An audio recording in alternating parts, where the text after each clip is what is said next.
All right, guys, I'm back. I know it took a little longer. Hey, hey, hey.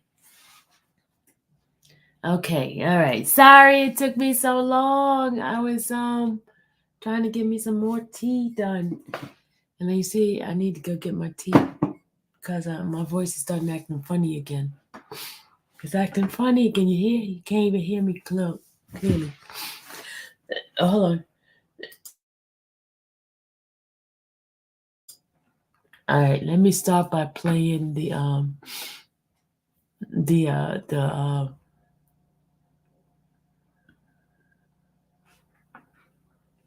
clip.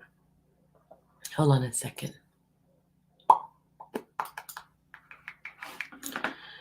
I'm gonna start off by playing a clip, and then I will be back.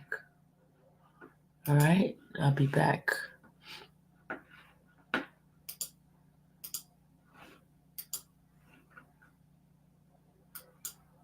Represent their gang, say their gang names, use gang terminology, and gang names. They would have on gang-related clothing, red flags. They would display weapons. Yes. Generally speaking, what type of weapons would you see within these types of videos that you just described? Definitely handguns. I've seen videos with assault rifles. We've seen knives. Did you see mostly firearms? Mostly firearms? Mm-hmm. Let's talk about YSL. Mm-hmm. You said that it first came on your radar in what year? Repeating testimony. I'm sorry, objection to repeating testimony. I need to hear it first, Mr. Steele. Go ahead, madam. Yes, sir. I personally first became aware of YSL roughly 2011, 2012 was my first time actually just hearing the name. Did you have an interest in investigating any activities of YSL when you first heard the name? No, the way it kind of worked, another investigator within my unit, she was familiar with more. But another person did. She's not saying what she said. I'm over the objection, Mr. Steele. Go ahead. She was more familiar with guys around Cleveland Avenue. So a lot of cases that would come up on and around Cleveland Avenue, she would work, investigator Underwood. And I was more familiar with guys from Mechanicsville, Pittsburgh area. So, the unit worked as one. So we would get clusters of crime on each side. So we would basically help each other. And that's how I became familiar with a lot of the guys from the Cleveland Avenue area. Okay. At some point, did you have an occasion to start investigating crimes that you felt were related to YSL? Yes. Would you tell the jury how that began? So we began to see members from Rock Crew now claiming to be YSL. And during that same time, there was a huge uptick in ATM thefts / smash and grabs. So through investigations for about a year, we locked up several people that were Rock Crew / YSL for ATM robberies and burglaries. What time frame was that? 2012, 13. And what information did you rely on to identify the persons as Rock Crew or YSL, generally speaking? A lot of them. I stand the objection. In the specific instances where you were making arrests for ATM robberies and smashing grabs, what information in those instances did you rely on to determine that the persons were Rock Crew or YSL? Your Honor, said nothing to do with Mr. Williams asked for a continuing instruction. Overruled, sir. And Your Honor, because Mr. Steele is testifying. And you're testifying too, so stop it. Stop it. Just continue. Both of you cut that out. Go ahead. Please tell the jury what it is that you were able to rely upon to determine that these persons were Rock Crew or YSL. From previous incidents, as well as interviews of the arrested persons after the crime. That would be confrontation clause. I'm going to overrule the objection, Mr. Steele. Overruled, sir. You may go ahead. during interviews of arrested persons, as well as if we did arrest someone, if we obtain probable cause for search warrants of residences, we would obtain gang paraphernalia, including t-shirts, hats, flags, stuff like that. Also, cell phones, we would get search warrants for cell phones and social media, which also gave us a lot of information regarding the gangs. When you first started with the gang unit, you said that was in 2007. When you first started with the gang unit in 2007, did you find it more or less difficult to get people to talk to you about their gang affiliation than later on when you were more established? Early on, it was definitely easier. I don't believe people knew that Atlanta police were arresting people for. I sustain the objection. Yes. You need me to step out, sir? Oh, yes, ma'am. If you could just step to the desk, please. Thank you.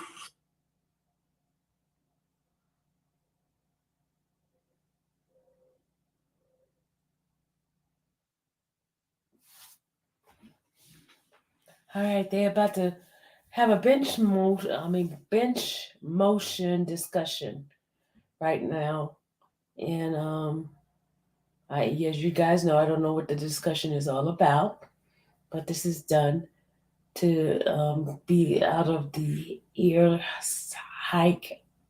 Is there an ear sight?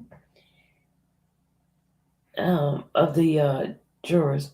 But sometimes I think the jurors could hear.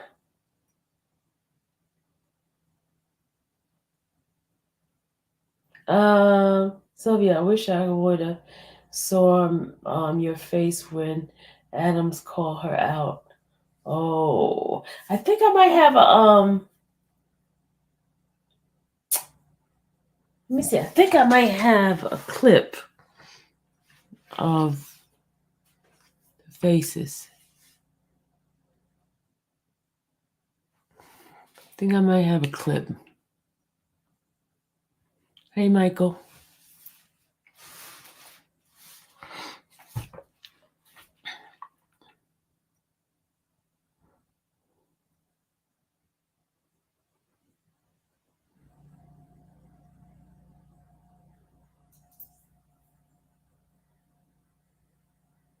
Yeah, Mondays should be on fire.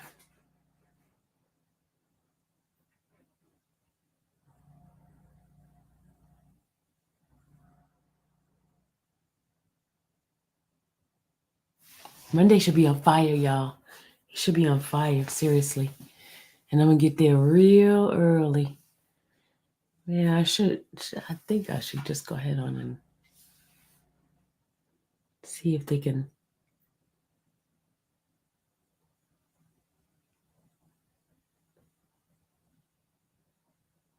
Do you think he actually addressed her? Let's summon No. our detective, please. Thank you.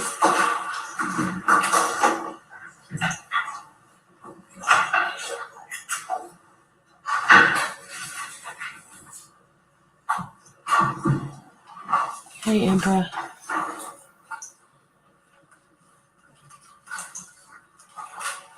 Hey, Kinder.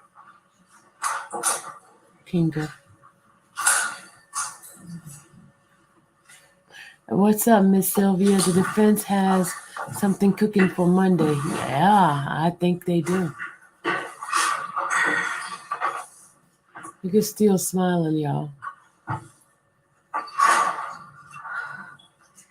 And so we were telling the jury about the openness with which people who were associated with gangs would talk with you in 2007 when you first started versus later on as you became more established with the gang. Yes, ma'am. You can go ahead.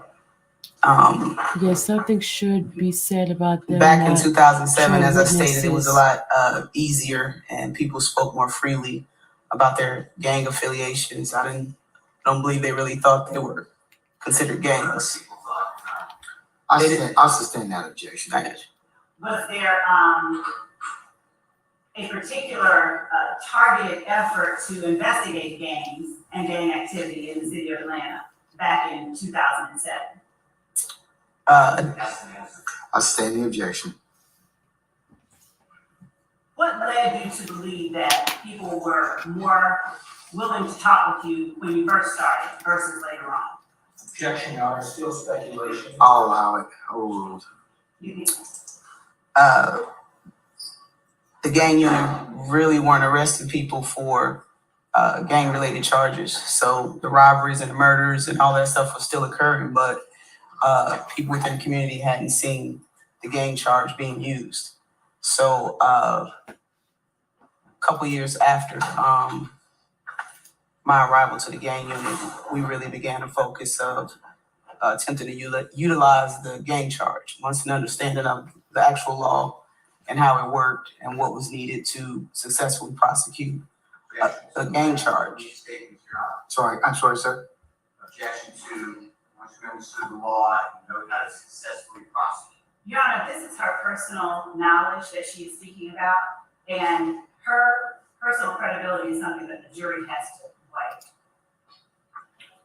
I'm gonna overrule the objection. You may continue. So again, as our growing knowledge of the actual statute and what it meant and how to successfully prosecute the gang statute, we began to obviously use it more. And that in turn led to people attempting to be a little less open about at least speaking to the police as far as their gang activity or their gang involvement. I stand the objection. Did you see a correlation between the using of the gang statute and people's willingness to be open with the police? Objection calls for speculation. I'm asking for a correlation, not whether one was caused by the other. I'll allow it. Thank you. Yes, I did. And was it a direct correlation, more use of gang statute, more willing to talk to the police, or inverse, more gang statute, less willing to talk to the police? Objection, yes. Now, I'll overrule the objection. Go ahead. The more our unit used the gang statute, the less we would receive. We would still receive information, but it was less likely for certain gang members to give us information. And did that include persons that had freely and willingly and openly spoken with you before, earlier in your career? Confrontation clause. No idea who was speaking. We're not speaking. I'll sustain this to other grounds, Mr. Steele. You can, you need to ask another question. And did you have that experience with only people you had not dealt with before, or did that include people that you had dealt with before? Both. When you spoke about seeing videos, music videos, what within music videos, generally speaking, alerted you that the video may have referenced a particular gang? That did include the language they. What's the basis for your objection, sir? And it's time to someone else's mental state. I asked what alerted her. I'm gonna overrule the objection as to both. Mr. Sharp as well as Mr. Steele. You may go ahead. We would see the gang language, uses of terms that we knew were related to the Bloods, also the Crips. We would see the clothing, the hand signs, red flags or blue flags that, blatantly referenced whatever particular gang that person was talking about. Did you earlier say anything about crimes being mentioned in videos as well, or did I make that up in my head? No, I mentioned it. Okay. Now, generally speaking, what type of crimes did you see being talked about in the videos that you all saw? We would You may go. we would hear about retaliatory. It's hearsay. I'm the baker. I would object. We're not offering it for the truth of the matter asserted, Your Honor. We're offering it to show what she observed and what she interpreted and why she made the determinations that she did as a law enforcement officer in her investigation. Not for the truth of the matter, sir. Y'all approach, please. Step out again, sir. Yeah. Thank you, ma'am. Another bench conference, y'all. Another bench conference.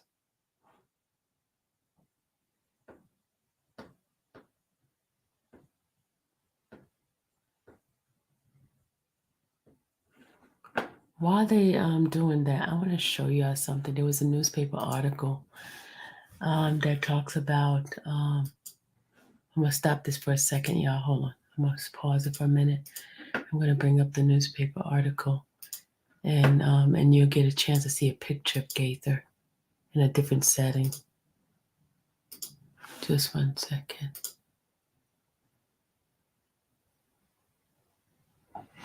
Okay, this is them. All of them retired at the same time. This is it right here.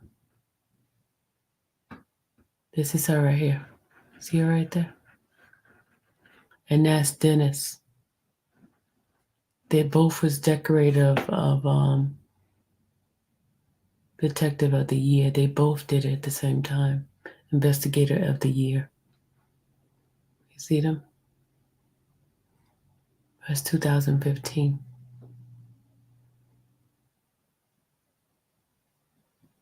You see that, right? And they both, guess what? They both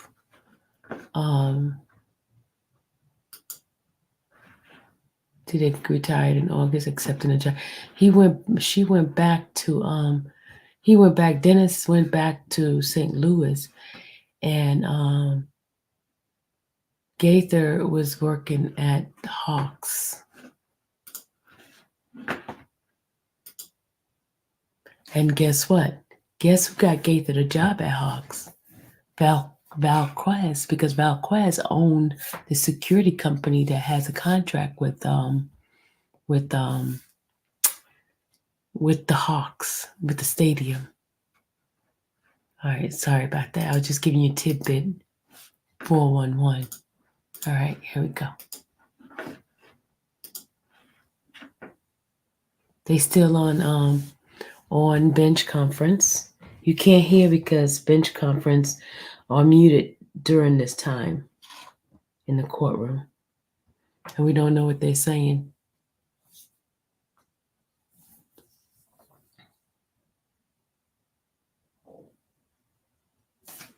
Yeah, she got it twice. She got it right twice, but right, she got 2015 and I think 2017, if I'm not mistaken. I gotta go back to the article.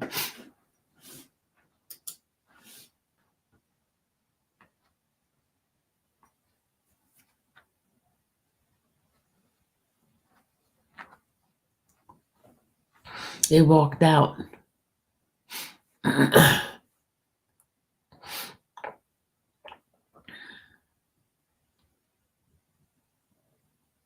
Okay.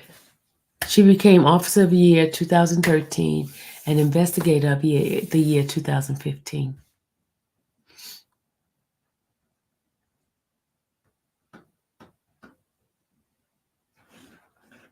They're still on their little break here, talking with the judge.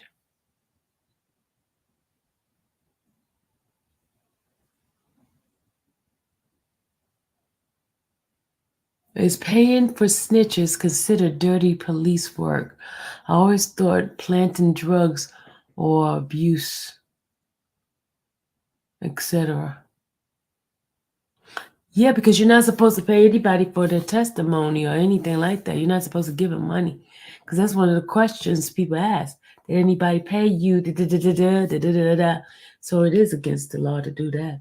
Because you're not supposed to pay for somebody to get the information.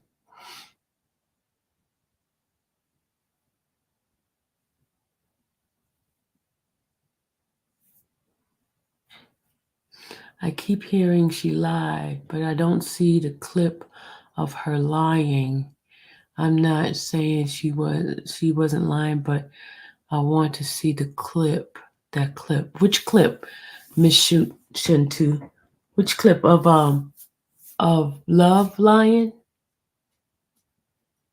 She's going to be shown a liar and a liar on the stand. Her testimony won't mean SHIT. And you know you're not supposed to be cussing in here, Dave. You know you're not supposed to be. Okay, Miss Shanu. Okay, she went up. This is during the time when they went up to talk to the judge at a bench conference. She said it during the bench conference of what was what. That's what they're talking about because she went up there. We didn't hear it. The other attorneys heard it. Not us. We didn't hear it. Thank you, Butter. Butter, you good. You could remember everything.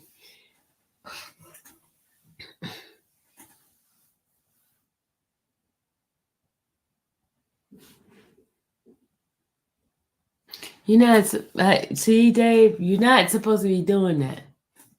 Dave, you being bad.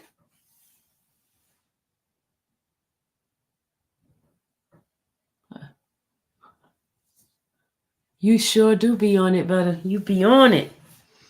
Yes, you do. High five to Butter.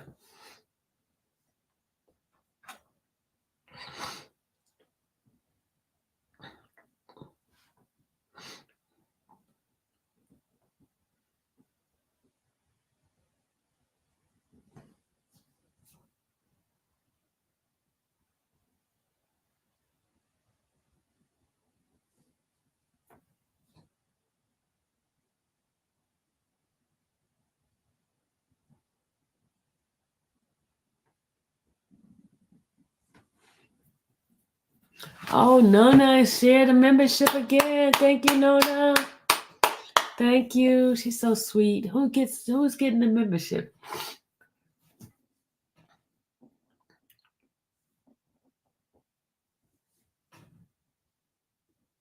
Yeah, they're able to talk to each other, Astro. They talk to each other.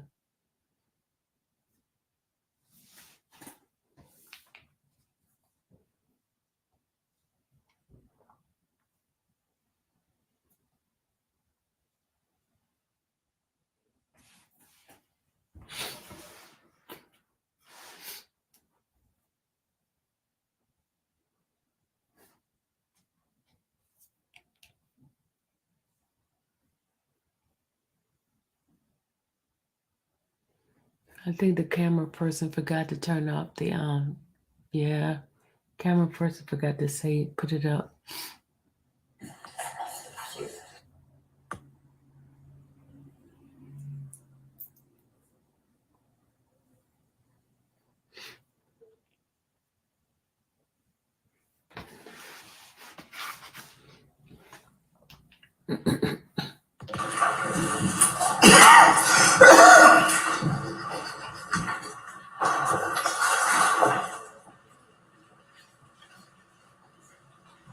All right, ladies and gentlemen, please be seated. You all may take your comfort break. We'll be back for 2:30.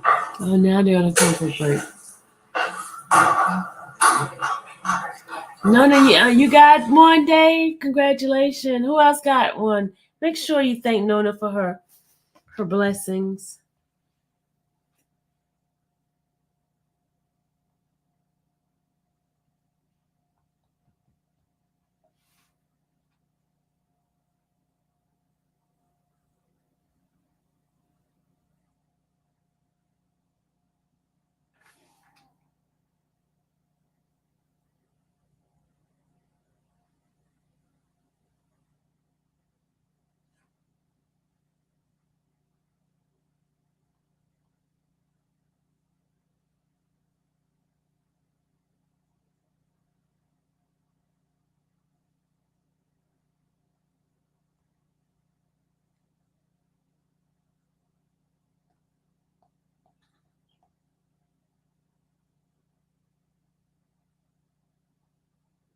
They're back on break again. Let's go. Let's forward this.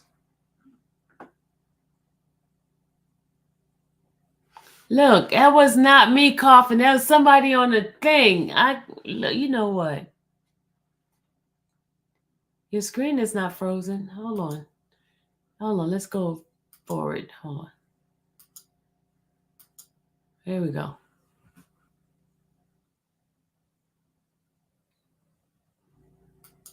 What's the objection, sir? Confrontation clause and hearsay. Overrule. Go ahead, you may see. There was a lot. You would see Mr. Williams, Jeffrey Williams in the video, Mr. Trontavia Stevens, Donovan Thomas, Justin Ushery, who had the rap name Bloody J. Seen Kenneth Copeland in some videos. I can't remember Micah's last name, but Do you know Micah Anderson? yes, I'm sorry, yes, Micah Anderson. He was also a well-known local rapper. Micah Anderson, Archuleta Bennett. Archillian Bennett? Archillian Bennett, yes. Okay, what group was she affiliated with? Atlanta Blood Gang. Go ahead. Sound like she's feeding her the information, isn't she? Walter Murphy. I mean, it would literally be hundreds of guys in these videos. I mean, Did the Those are- relation, go ahead. I'm sorry, those are just the ones I can think of, just right off the top of my head. You mentioned Kenneth Copeland. Did you know Kenneth Copeland to be involved in any other group besides YSL? Yes, What one? 30 Deep.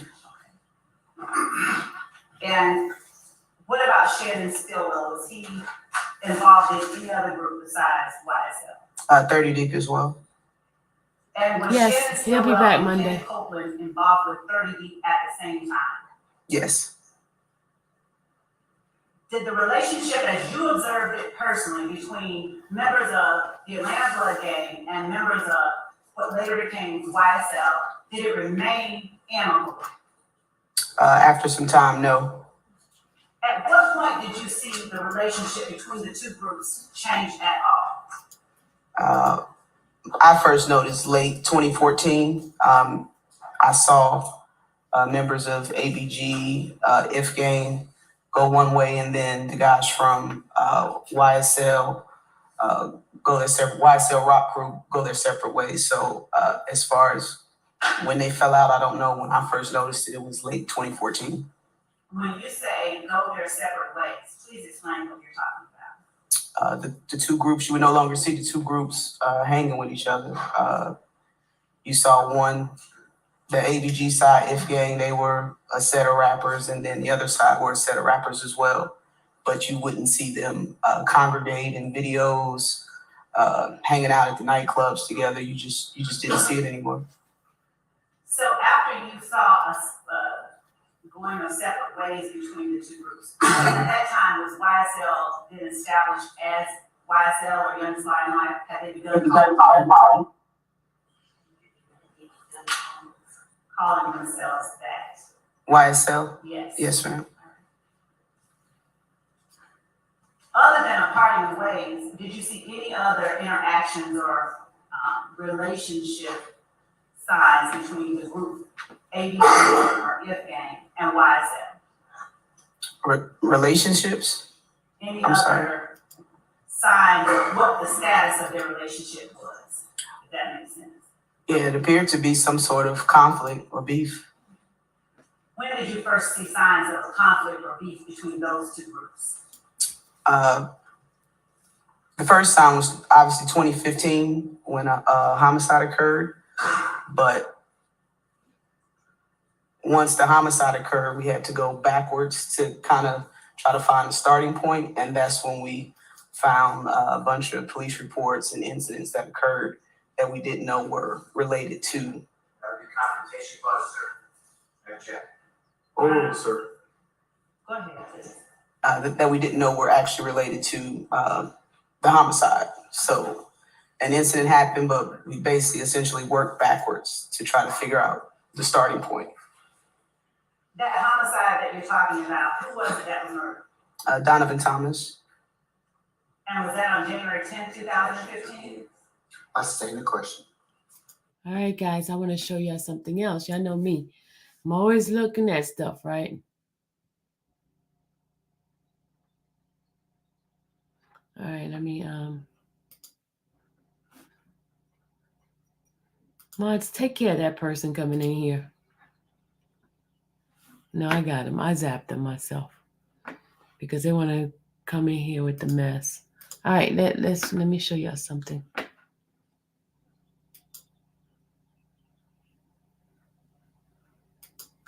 Look at this. Look at this. She's on First 48, and the name of the title is Soldier Down Blood Vendetta. And guess who's the main code? Lakita Gaither, self, investigative Atlanta Police Gang Unit. You see that? See that, y'all? You see that?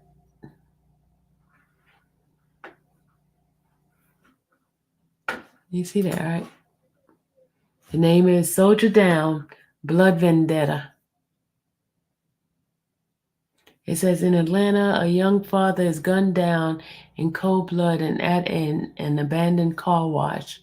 As Detective Wayne Sutton starts to track down the shooter, he learns the trail may lead to the Bloods gang. And when a Gulf War veteran is found shot to death in a park, Detective Michael Young has to delve deep into the dangerous underworld to find out why. And they see Gaither right here. Lakia Gaither. All right. Okay. Let me stop that. Yeah, why didn't they show her face and she's all over?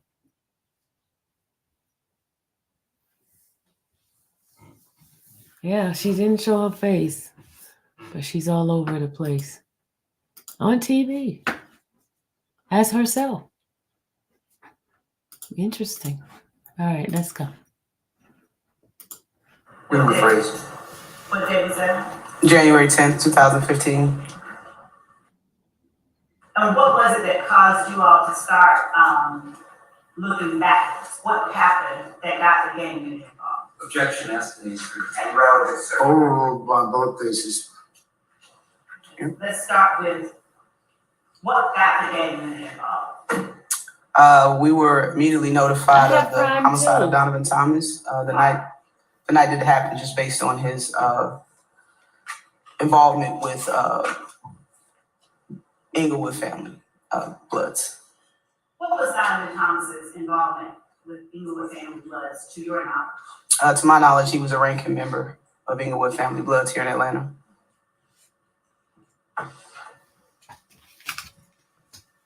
After he was killed, who was it that reached out to the gang unit within the Atlanta Police Department? Was it the lead investigator or something else?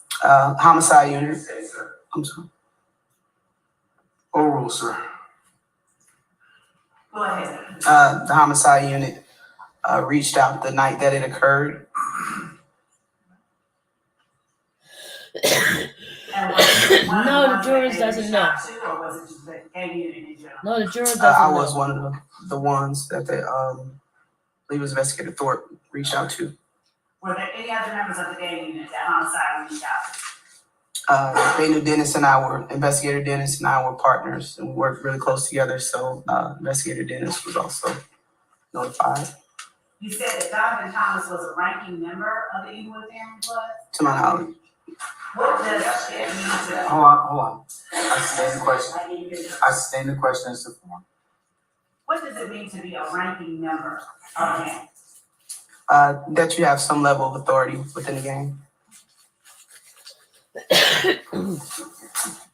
And the term big homie, as you understood it to me, did that have significance within gang culture? Big homie will be referred to as someone that's well respected within the gang. What did you do once you got word from homicide that Donovan Thomas had been murdered? Okay, Nona. To a reasonable amount of certainty, I believe it happened on a Sunday, and I was off. I came into work.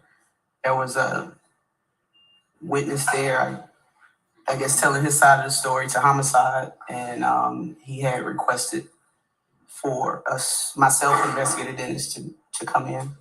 And by he, are you talking about, the lead detective or the witness? The witness, Okay.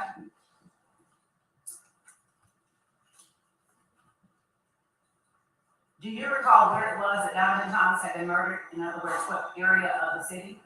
yes, it was on McDaniel Street, just south of Northside Drive. And what part of the city would you classify that as? Mechanicsville, Summerhill?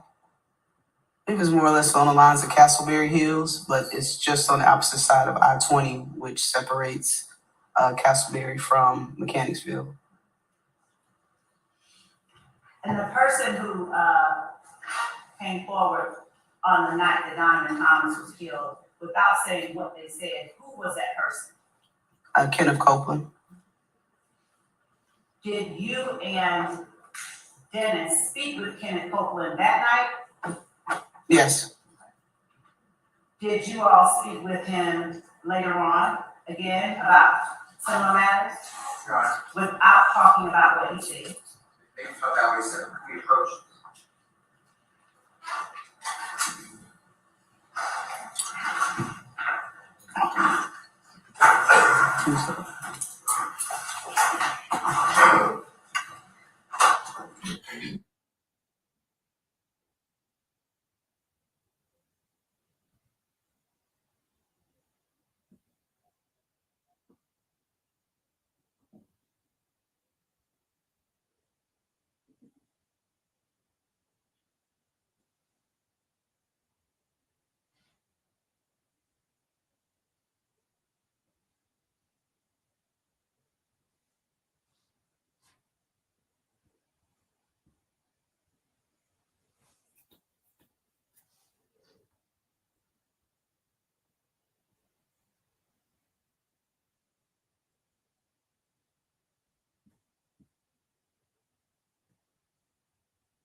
The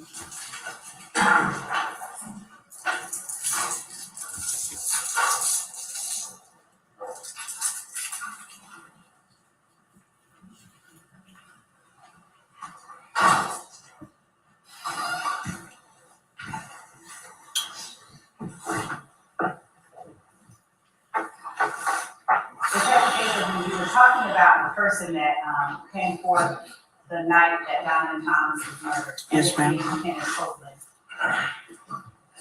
Was there anyone in particular that interviewed Lieutenant Copeland? And I don't want you to say Lieutenant Copeland said. Yes, ma'am. Who? Detective Thorpe, myself, and Investigator Dennis. And were you Detective Thorpe and Investigator Dennis in a particular location at the time that you interviewed him? Atlanta Police Headquarters. And where in Atlanta Police Headquarters? In other words, were you in an interview room? Yes. Or the lobby? An interview room. How many times did you all interview him that Hey, Candace. Not certain. At the very least, 2. night? And did that involve him getting up and leaving and coming back, or somebody leaving out the room and coming back? How did that work? I can't recall at this moment. Okay. I wonder if she's gonna can't recall Other everything than else. Mr. Copeland, that night, did you all interact with anyone else about the Donovan Thomas murder? I personally didn't. Did Donovan Thomas have any particular nickname? Yes. What was that nickname? Nut or Big Nut. Once you She remember everything by heard from Kenneth word by Copeland, word. what concerns did you have that you thought were worth looking further into as it related to the murder of Donovan Thomas? As it related to the murder, he kind of gave us insight on. Objection, Your Honor, that would be confrontation clause.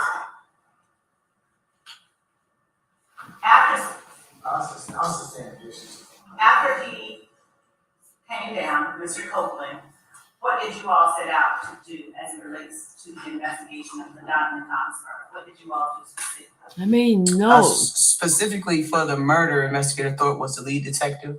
Investigator Dennis and I began to try to find the backstory of incidents that occurred prior to the homicide of Mr. Thomas.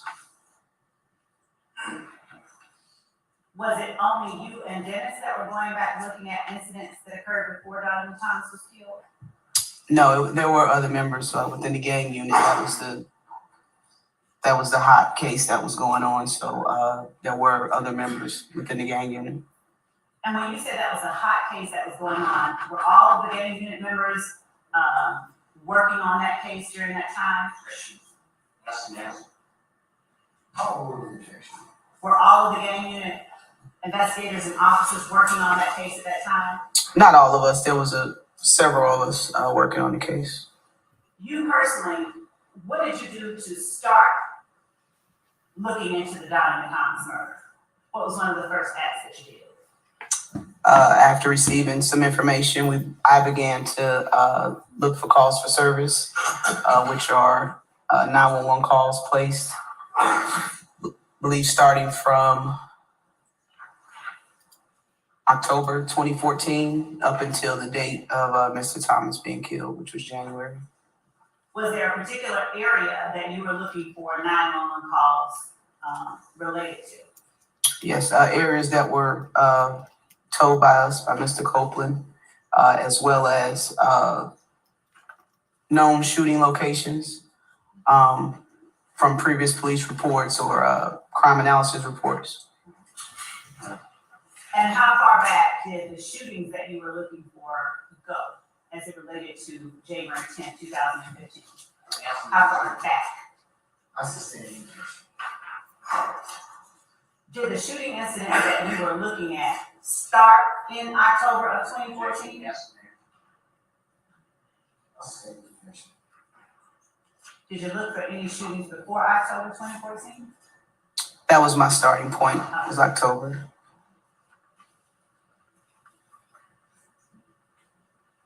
What particular locations did you look for shootings at?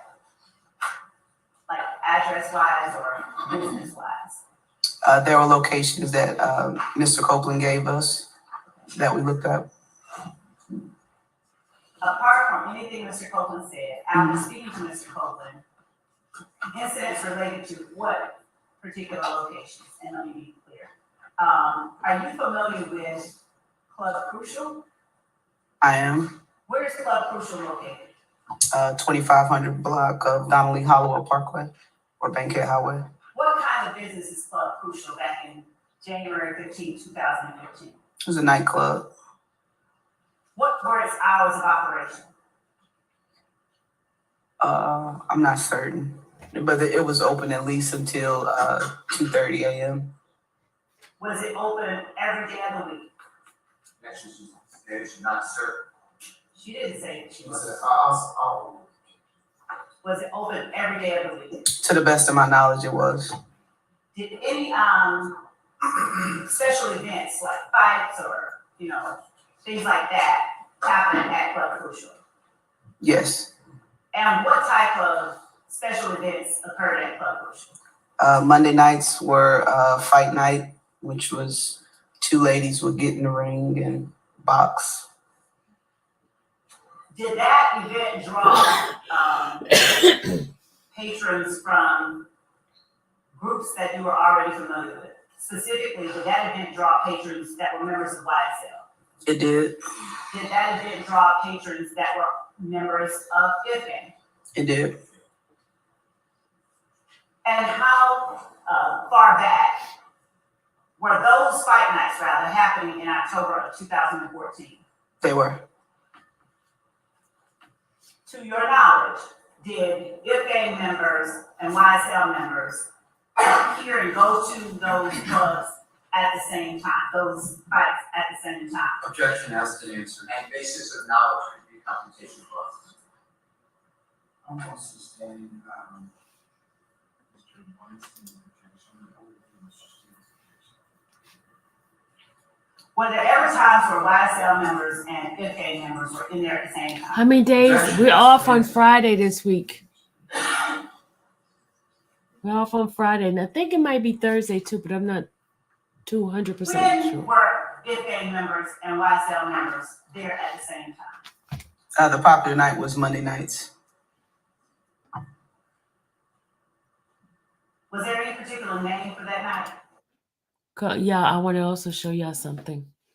Hold on. Kenneth Copeland was one that took a plea, right? He was charged. Let me see. Hold on. Let me pull it up. Hold on a second. Let me play this while I look it up for y'all. Hold on.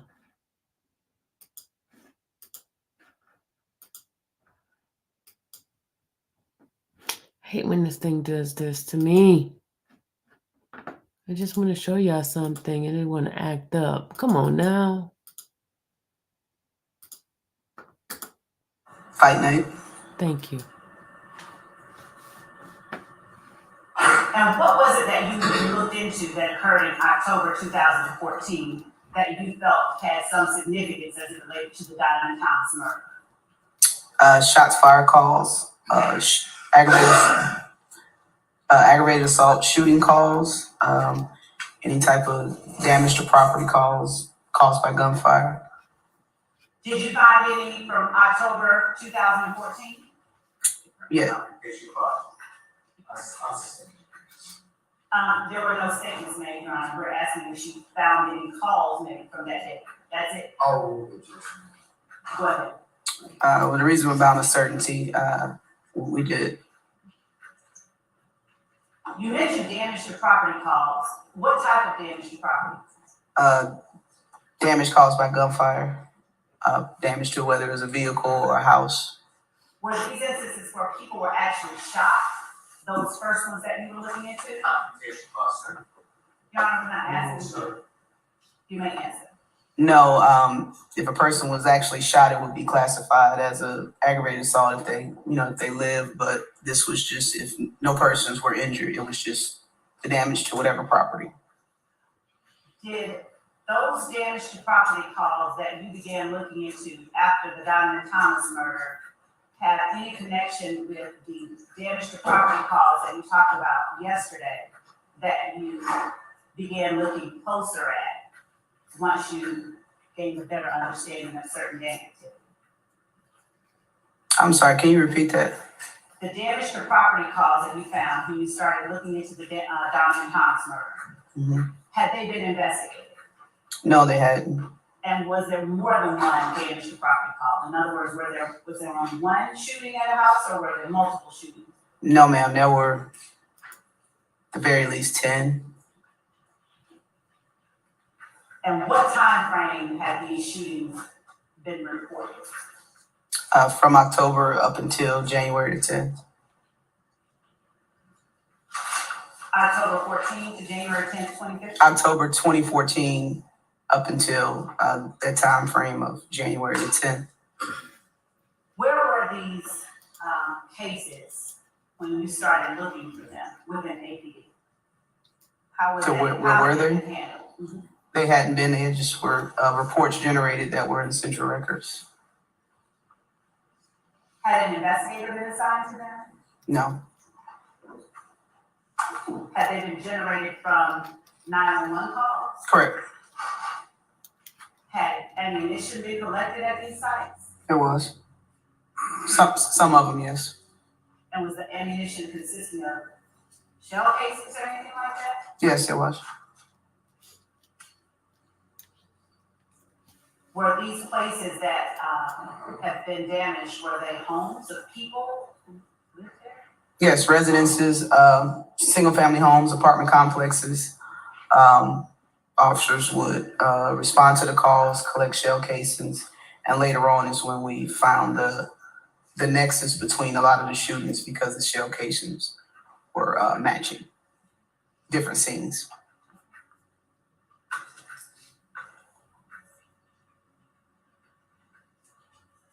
These are all incidents that you're talking about that occurred prior to January 2015, January 10th, 2015.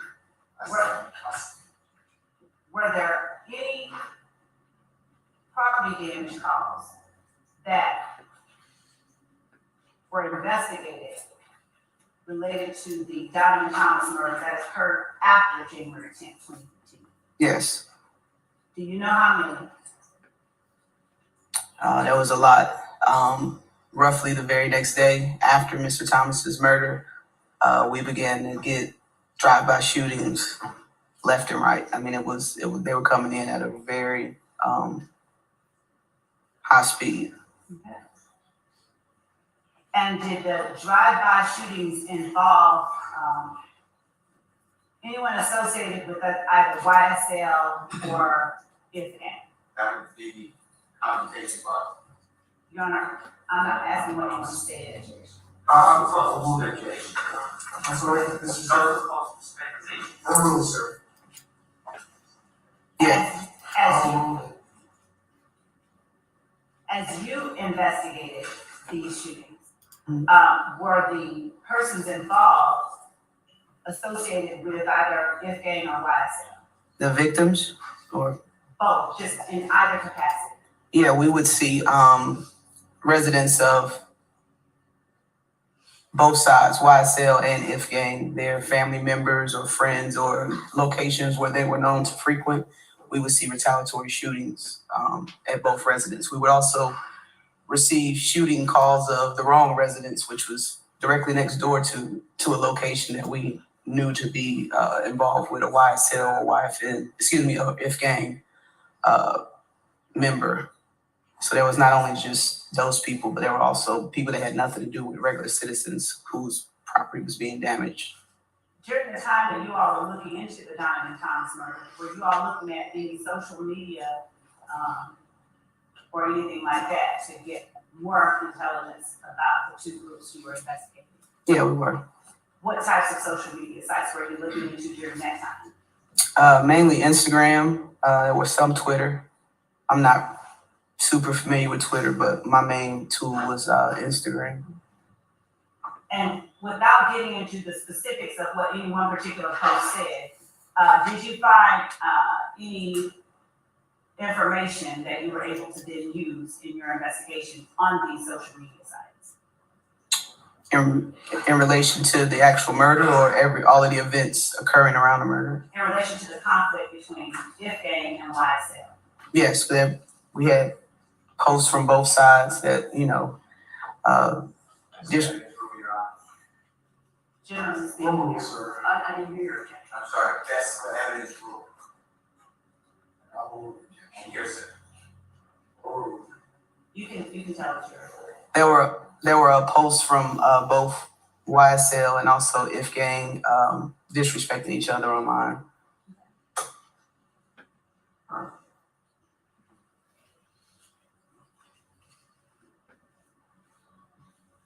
Were there members of If Gang who were also involved in the music business? Yes. Who were some of those members? YFN Lucci, his real name is Rayshawn Bennett. He was probably the most popular rapper within If Gang. Also Micah Andrews, Anderson, I'm sorry. Okay. He was a popular rapper within that group. Rich Homie Quan, I'm not certain of his real name, but that was his rap name. Justin Ushery, who was known as Bloody J. He was also a local rapper within If Gang. I think that's all I can think of at this moment. YFN Lucci. Mm-hmm.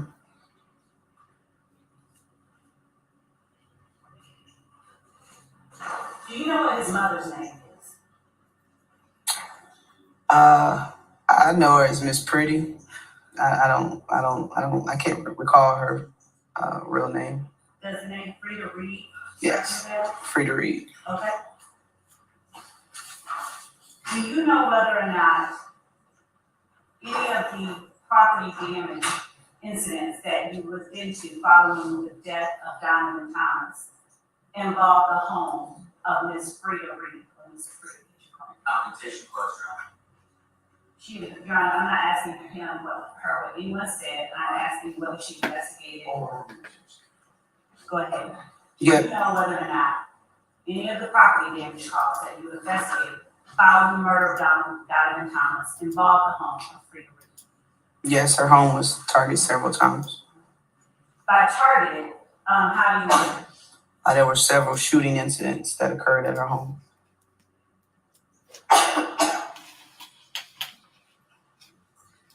Do you know whether any property damage occurred to property belonging to Rich Homie Quan, either preceding or following the death of Donovan Thomas in that time frame from October through January of 2015? I'm not certain.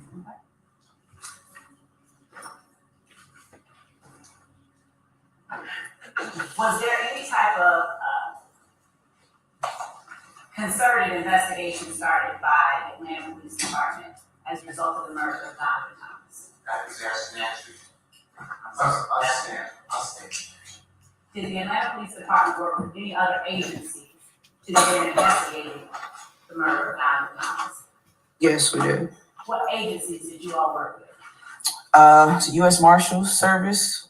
We work with the ATF, which is Alcohol, Tobacco, and Firearms Bureau. We have an analyst from the GBI, Georgia Bureau of Investigations. What type of analysts? Crime analyst. What does crime analyst? Analyze crime trends. She helped us with a lot of charts and basically putting together information which we could read in a cohesive manner. Okay. I believe there was an FBI agent as well that assisted us. Is that something like what was usual since you have been at APD, that you work with that many different agencies? Objection relevant. Overrule, sir. No, that wasn't common.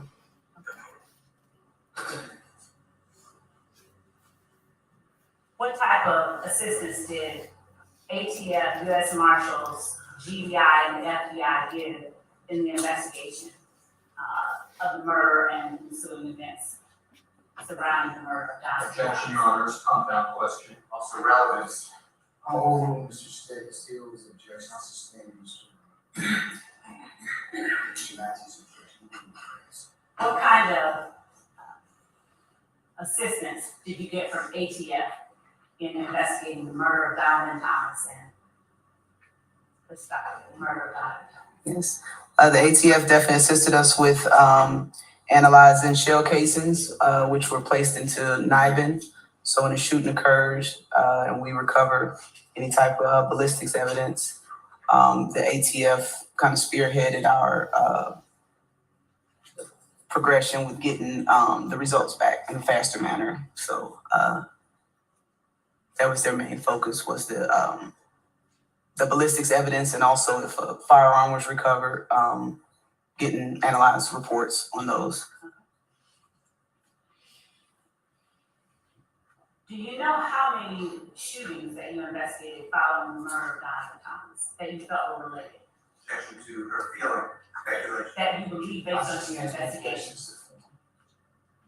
Based on your investigation into the murder of Donovan Thomas and into incidents that occurred after, how many shootings did you determine flowed from or happened as a result of the murder of Donovan Thomas? Objection, Your Honor, foundation.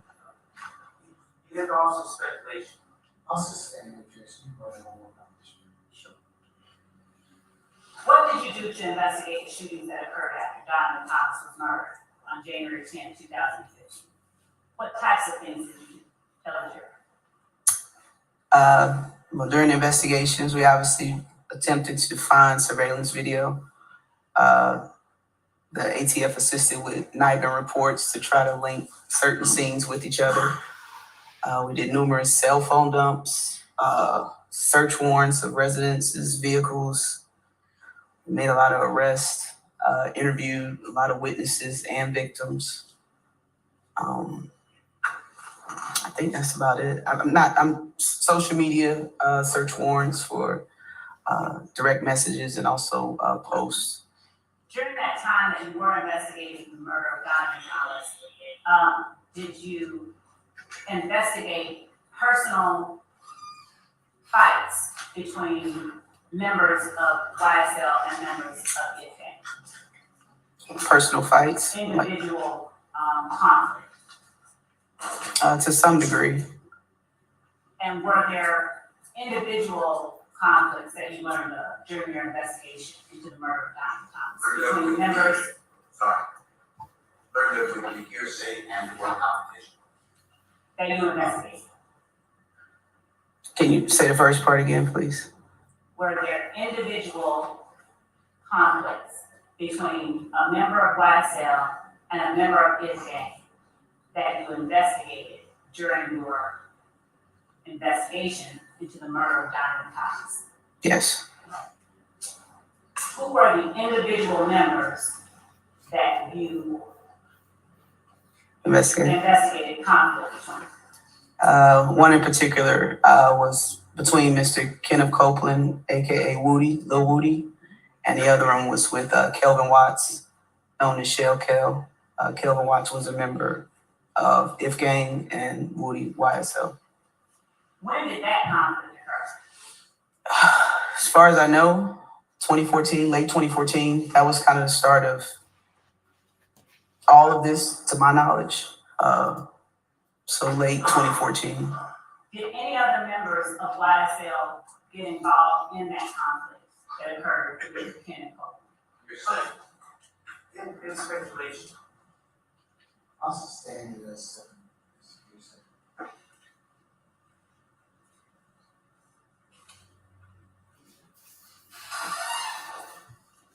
Did persons, Your Honor, may I approach because I don't want to open up. May I approach with the member of the defense before I ask the next question? Okay.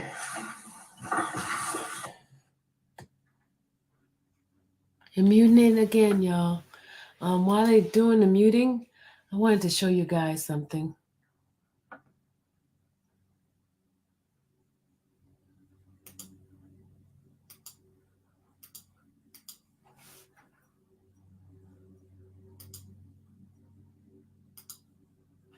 Look at this. Remember, little Woody is the one that had the interrogation on YouTube. Remember that guy?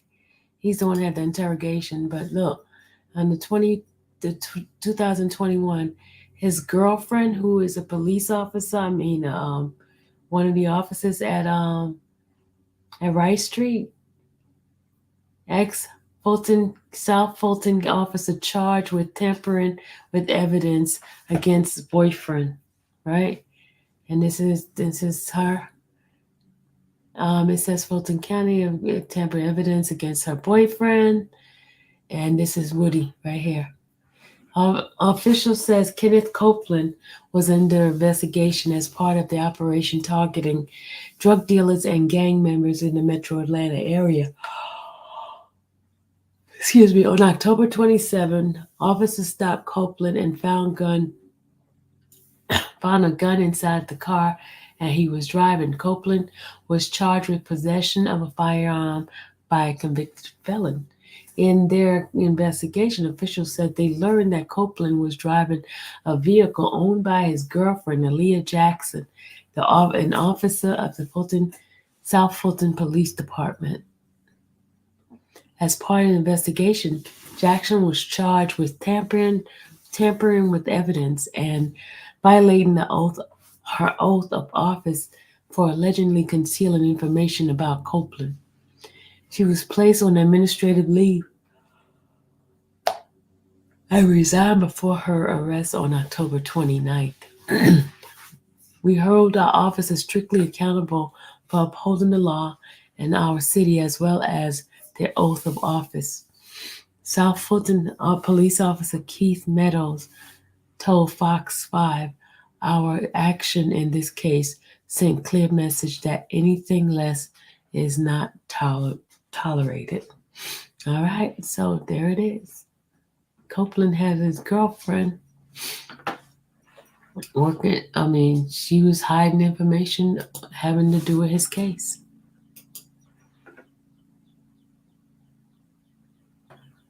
All right, so that's Copeland, because he's one of them that's coming to testify against Jeffrey. They still on. I just like to bring information to you guys.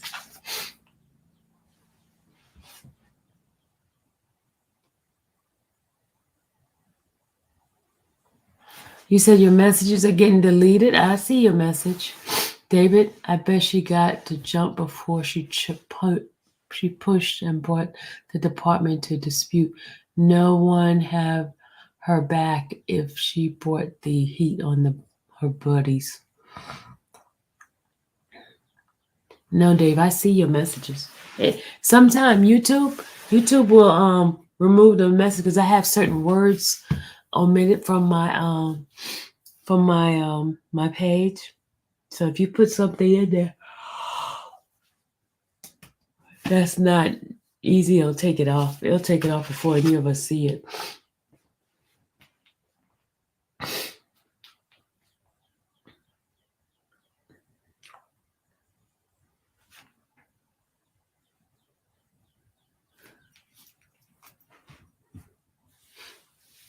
Yeah, there's a lot of stuff going on in this whole case. If we keep digging, we're gonna be going way into that rabbit hole. It wasn't offensive. What did you put?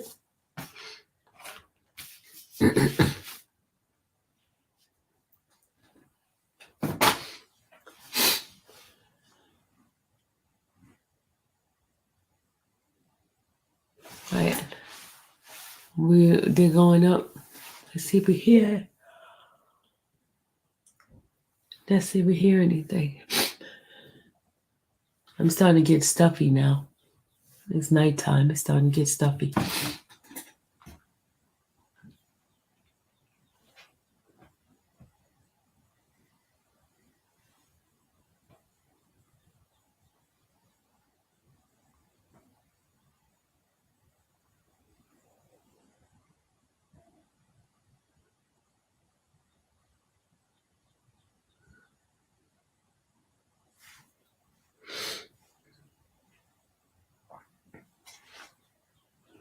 Yeah, we see all your messages, Dave.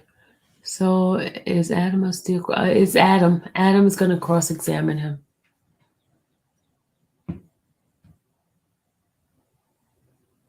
Oh, I cross-examine her. Sorry, my bad.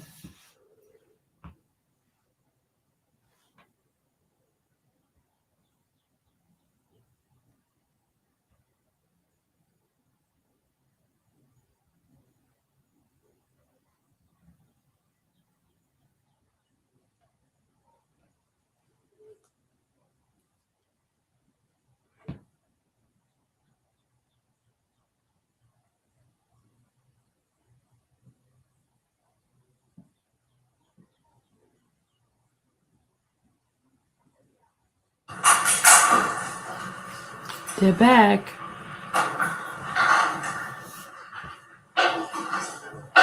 What happened?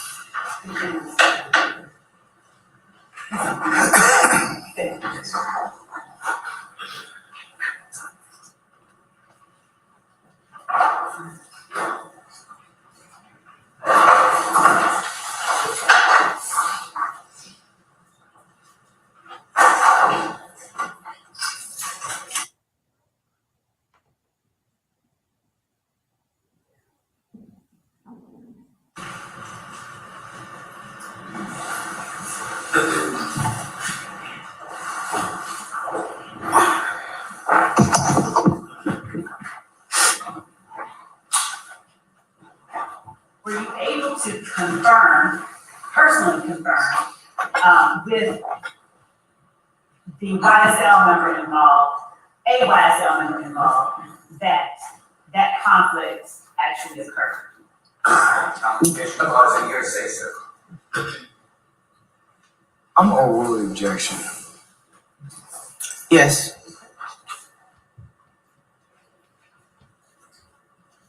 And did that conflict involve more than one member of YSL? Yes. Same objection, Your Honor. Same ruling, overruled. And did it involve more than one member of IFGAN? Yes. Same objection. Same ruling, overruled. Who was the other member of IFGAN involved? That would also be hearsay competition. Overruled, sir. You speaking of Kelvin Watts? Yes, other than Kelvin Watts.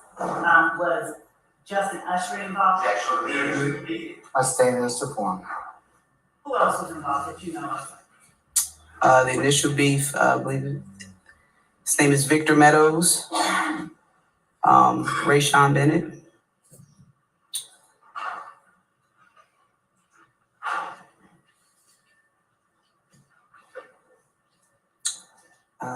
Donovan Thomas's other half brother, what's his name? What is his nickname?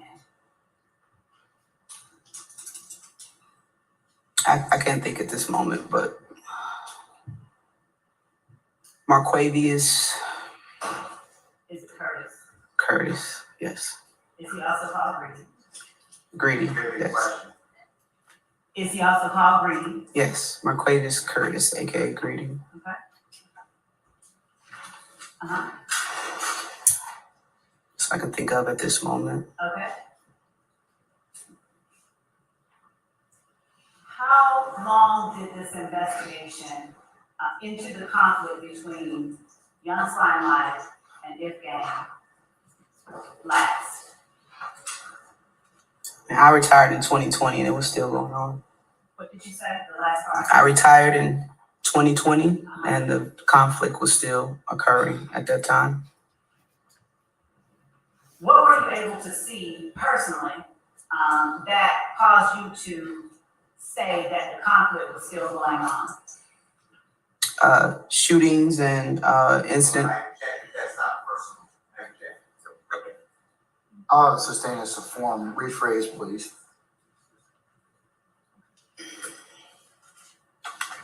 What were your personal observations that allowed you to believe that there was more to investigate as to the conflict between the gang and YSL? In 2020, up until 2020, Yes. There were still investigations involving different members from both sides shooting at each other. There were fights within the jail. These are not personal observations. I object to hearsay contribution. I'm overruling the objection. I think that's what she's testifying to now, so Go ahead. I'm overruling the objection. That's my answer. And I'm going to show you, was there anything placed on social media that would have referenced that conflict that you saw? I do remember seeing an album cover. There was an album cover of Mr. Williams with reference to Bird Gang with a snake going through the eyes and the head of the bird, which we knew represented Objection to what they knew. what I knew. Speculation. I'll sustain that objection as a form. You can rephrase. The information that you knew about the album cover that you were referencing, The question. Overruled, sir. what information informed you about the album cover that you were looking at when you say the information I knew? Based upon previous police reports and interviews of, the police, we knew of the conflict going on between the two groups. The album cover was released to the general public. It just looked like, a snake with a bird going through, but there was significance to us and what we knew regarding the two groups, that it was a form of disrespect to If Gang, ABG, Bird Gang. And I'm going to show you what has been marked and already admitted as Defendant's Exhibit 70.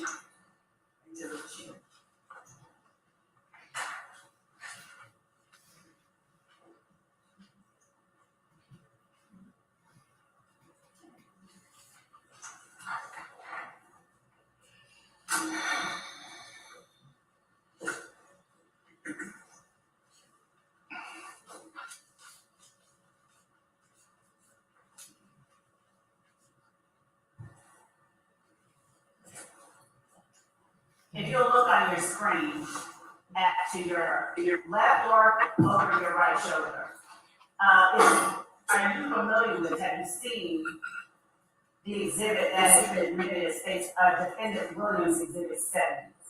Yes, I've seen it before. And how similar or dissimilar is that exhibit to what you were just describing? Looks like the same image. You got to speak into that microphone. Appears to be the same image. Thank you. And what was it, help the jury or help us to understand, when you said that there was a snake going through a bird, is that what you said? The narrative. What did you say? I stand the objection. What did you say that this image was? Objection, yes, and answer. I stand the objection. Objection cumulative to prior testimony. Overruled. Are you able to take the pointer stick above the eagle behind you and just trace the outline of what you said was a snake?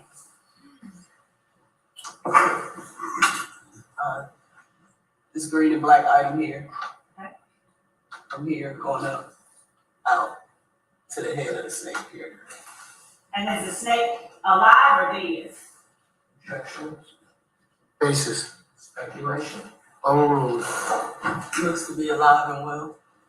What about the bird? Would you trace the image of the bird? In the rear of it to here, round to the beak. And this would be the eye area. Okay. Now, is the bird alive or dead? Objection. Basis. Best evidence. Overruled. It appears to be decayed, dead. Okay, thank you.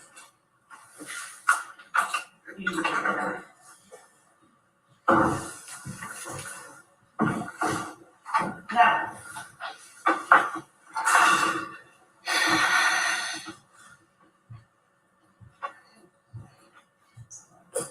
the snake that we just saw, was there any significance to its color in your investigation into that conflict that you were describing?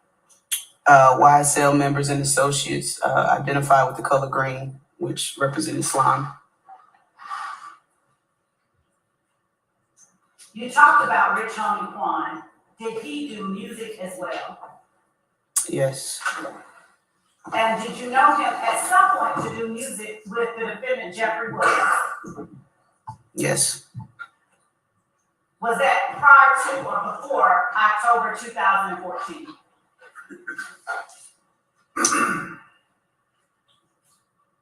I believe it was roughly around the same time. Definitely 2014. Not sure the exact date. Was it, so is that before January 10th, 2015? Yes. Okay. Did you ever notice a parting of ways between those two? Objection, hearsay, confrontation clause, speculation, beyond the scope I can of witness rephrase. knowledge. Overruled as to all your bases of objection, Mr. Steele. Did you ever notice a parting of ways between Rich Homie Quan Foundation, and defendant Yes, Jeffrey sir. Williams? Based on the question, overruled. Yes. At what time? Maybe mid 2015. Spring, summer.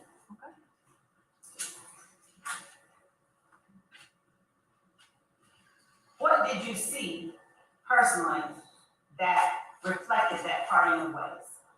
I'm gonna ask for foundation, otherwise it's hearsay.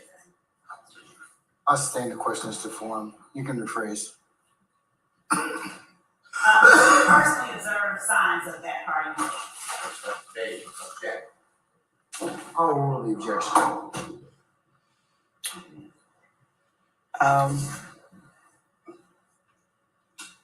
I personally observed any signs of the breakup.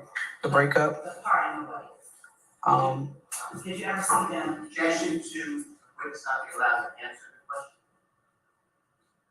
Let her finish the answering the question, Mr. Lee. Sure, if you need any clarity. Okay. Objection to the question. Overruled.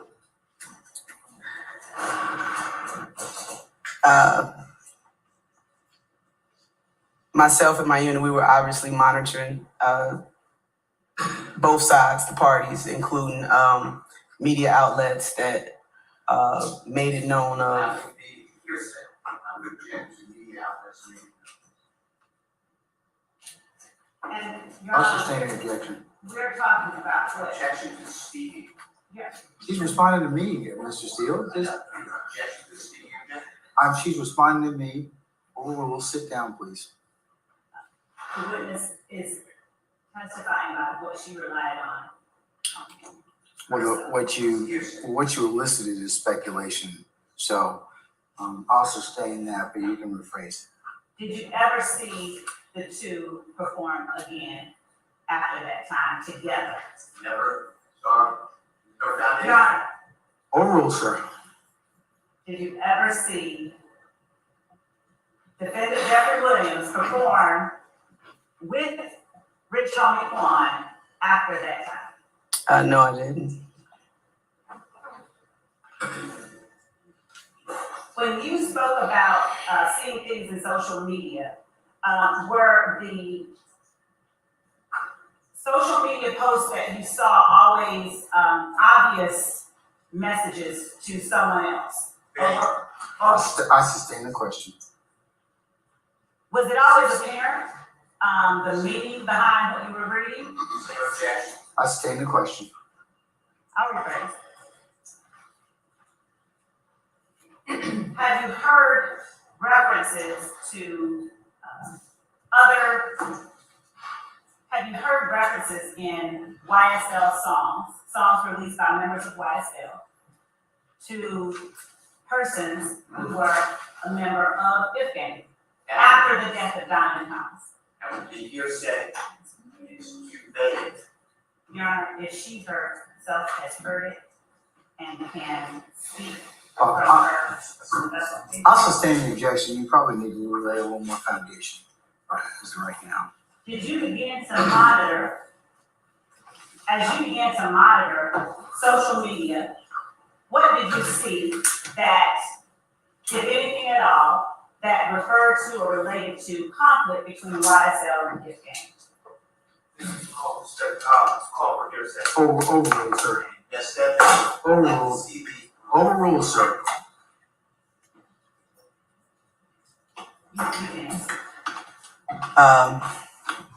Immediately after the shooting of, the murder of Mr. Thomas, when another shooting would occur, we would see members from both gangs posting disrespectful messages towards each other, tagging each other in posts, just so the other person would know that they're speaking on them. I do recall a post of, just as an example, a member of YSL was driving on the highway and members of If Gang shot at his vehicle, basically chased him down. The following day, members of If Gang posted, just had a shootout on the highway. She's speaking about. I'll hold the objection, sir. Go ahead. The member of If Gang made a post of five of those guys. They were standing there pointing a firearm at the camera, and the caption was, just had a big shootout on the highway. What was his name? Lil Spaz hanging out the window, letting it ride sideways, which means he was hanging out the window, shooting a firearm. Overruled, sir. And that's exactly what the victim / member of YSL stated happened. The person was hanging out of the window, shooting an assault rifle at him. And who is Little Spaz? What was that person's real name? Oh, jeez, Adrian. Dalavante Fleetwood.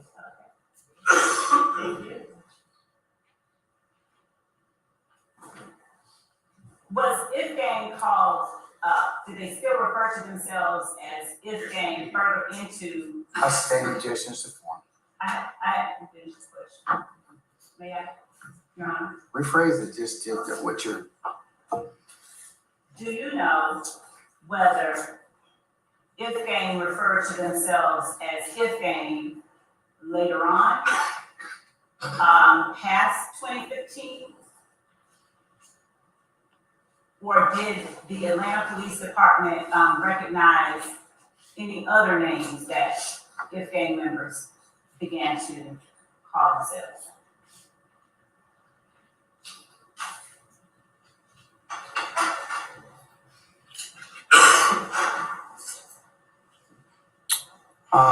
To my knowledge, we knew them as Inglewood Family Bloods. Some members referred to themselves as Haiti Gang.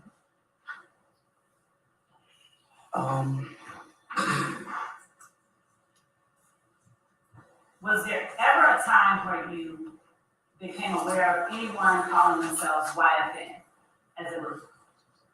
Yes, And when was that?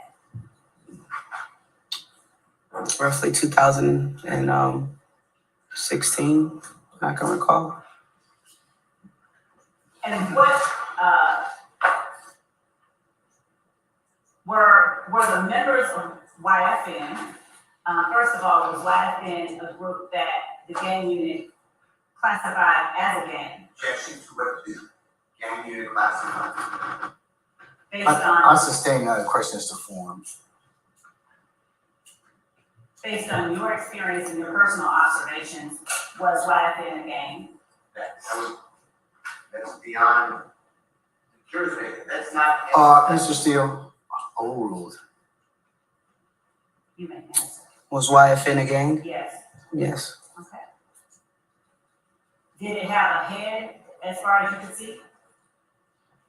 A leader. Yes. One of the most notable persons was the rapper YFN Lucci.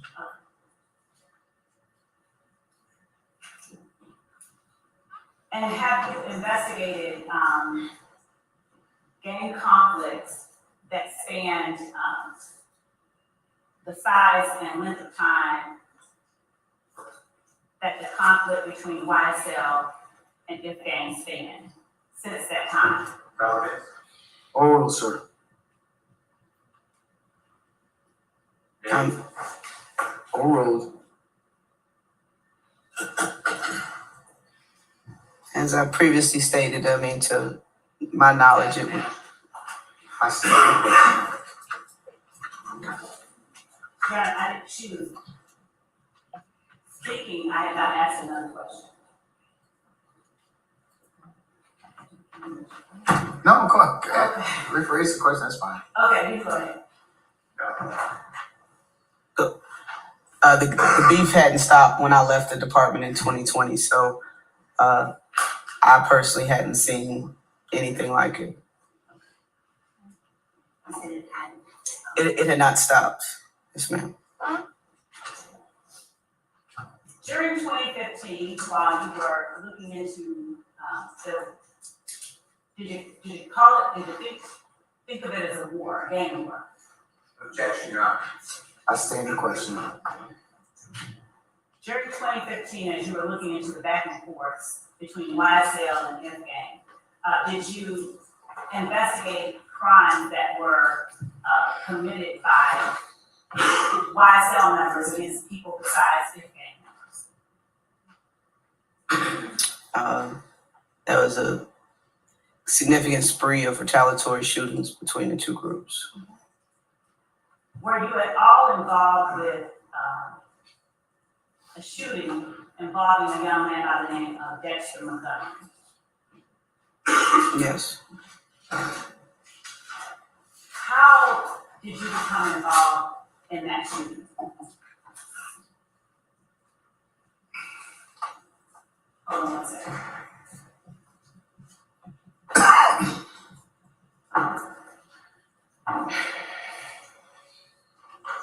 Backing up, let me just ask this question. Did that shooting involve persons who were already determined were members of YSL? Yes. The determination. I stand as to form. Did that shooting involve Walter Murphy? Yes. Was Walter Murphy YSL at the time? Yes. Did that shooting involve Kelvin Treadwell? Yes. Was Kelvin Treadwell YSL at the time? Yes. Did that shooting involve a person called Nard, whose actual name is Demise McMullen? Yes. And was Demise McMullen YSL at the time? Yes. Now, when you became involved in investigating that shooting, did you actually speak to people who came forward as victims? Yes. Do you recall who all you spoke to? Spoke to D'Angelo White. Did he speak to you willingly? Objection to willingness. I stand the question. Were you able to observe his demeanor? Yes. And were you able to understand the words that he said to you? For the most part. And based on your interactions with human beings, did he appear eager to speak to you? Objection, Your Honor. That calls for speculation. Oh, sir. I'll just start. Was he willing to speak to you? Yes, he spoke to us. Did he want to be seen talking to you? No. Did you do anything to assuage his concerns about wanting to be seen talking to you? Yes. Did you ask him to look at any photographs? Yes. Did he willingly look at the photographs? Yeah, he looked at him. Did you force him to talk to you? Did not. Did you force him to look at the photographs? No. What did you do to ease his concerns about being seen talking to you?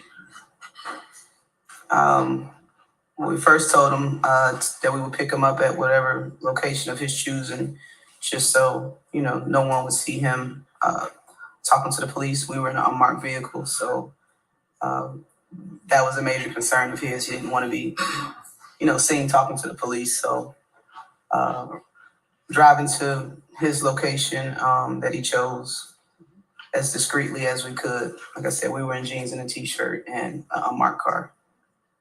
And did he direct you to the location where the shooting took place?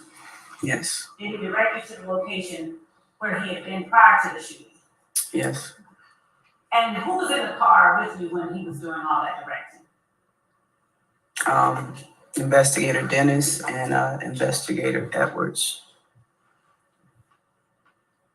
And you? and myself. Were you driving? More than likely, yeah. And where was D'Angelo White seated? In the front seat.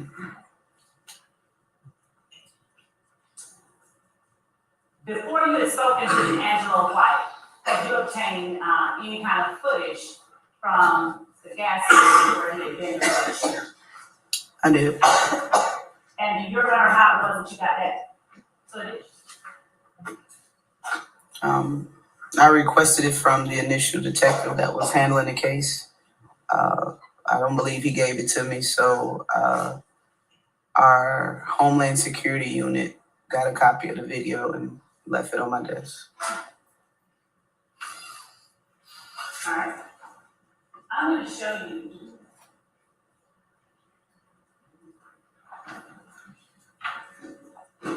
Did you get a chance to look at that surveillance footage? I did. Did that footage consist of cameras from more than one angle? Yes. Did you look at that footage or show any images of that footage to D'Angelo White? I don't believe I did. Did you show any images of that footage to Walter Murphy? Yes. When you first saw the footage, did you know who all was in the footage? Did you know the people that were in the video? When I first saw the video, I recognized 3 individuals. Which 3? Walter Murphy, Kelvin Treadwell, and Rodney Allison. And what, if anything, did you know about Rodney Allison as it pertains to his relationship with Kelvin Treadwell and Walter Murphy? I knew he was associated with them. I hadn't had any personal interactions with him, just, kind of hearing his name and different things. But I knew what he looked like. And how did you know about Kelvin Treadwell at that time? How did you recognize him? The same thing, no personal interactions with him, but just through many investigations just from Donovan Thomas's homicide until that point in April. His image was, around the guys that we were investigating. So we tried to make it a point to identify, if we were to see a picture with 6 guys, we would try to identify all 6 people in the photographs, just for future references. And did you, during your investigation, also have an opportunity to speak with Dexter Montgomery? Objection, ask and answer. I stand the objection. I don't think I asked about Dexter Montgomery at all. Oh, I apologize. All right, I'll I withdraw the objection. overrule my objection, or the objection. Okay, Did you all right, have an it's withdrawn. opportunity? It's withdrawn, go ahead. Did you have an opportunity during your investigation to speak with Dexter Montgomery? I did. Where did you speak with Dexter Montgomery? At his residence. And how long after the shooting did you speak with him? It was several months, approximately 3. Why were there several months between when the shooting occurred and when you spoke with the victim in that case? From the time that I learned about the incident, I believe close to a month had passed. And also, Mr. Montgomery was recovering in the hospital from his injuries. Okay. Did Mr. Montgomery speak with you willingly about what he remembered? He did.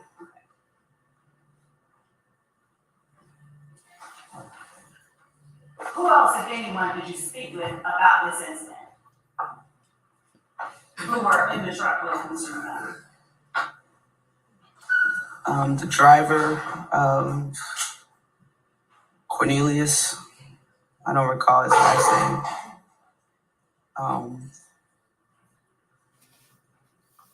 Christian James, I believe he was a passenger in the vehicle. And another gentleman Terrion, something. Moody? If you say so, sound about right. I believe. Terrion, that's what you're remembering. Yeah, I believe I spoke with him as well. Okay. And Mr. White, I don't know if I said D'Angelo White. And excuse me, you said in the vehicle or in relation to the incident? First I said in the vehicle. Okay. I'm sorry. Were those all the people that you spoke to? I spoke to Miss Tina Clark. Okay. She was in a vehicle. Your Honor. Go ahead. Actually, based on what the witness saw, I think she can testify. I'll overrule the objection, sir. She's just gonna testify to what she saw. That's fine. Tina Clark, she was in a vehicle with Mr. Treadwell, Mr. Allison, prior to the shooting. And who else did you speak with?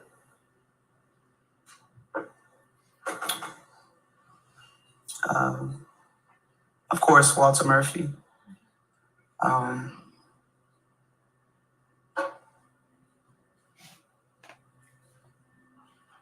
That's all I could think of at this moment.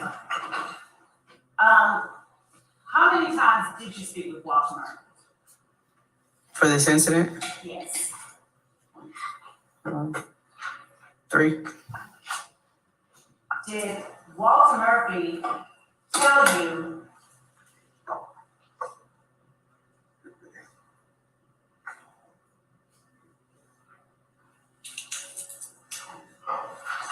Did Walter Murphy tell you the same account of events each time that you spoke with him?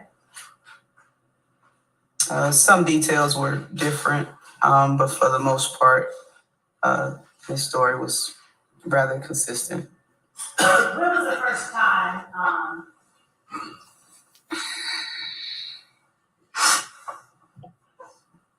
did you speak with Walter Murphy, without giving any details, in July of 2015? Yes. And when you spoke with them, were you the only one in the room with them, or was there someone else in the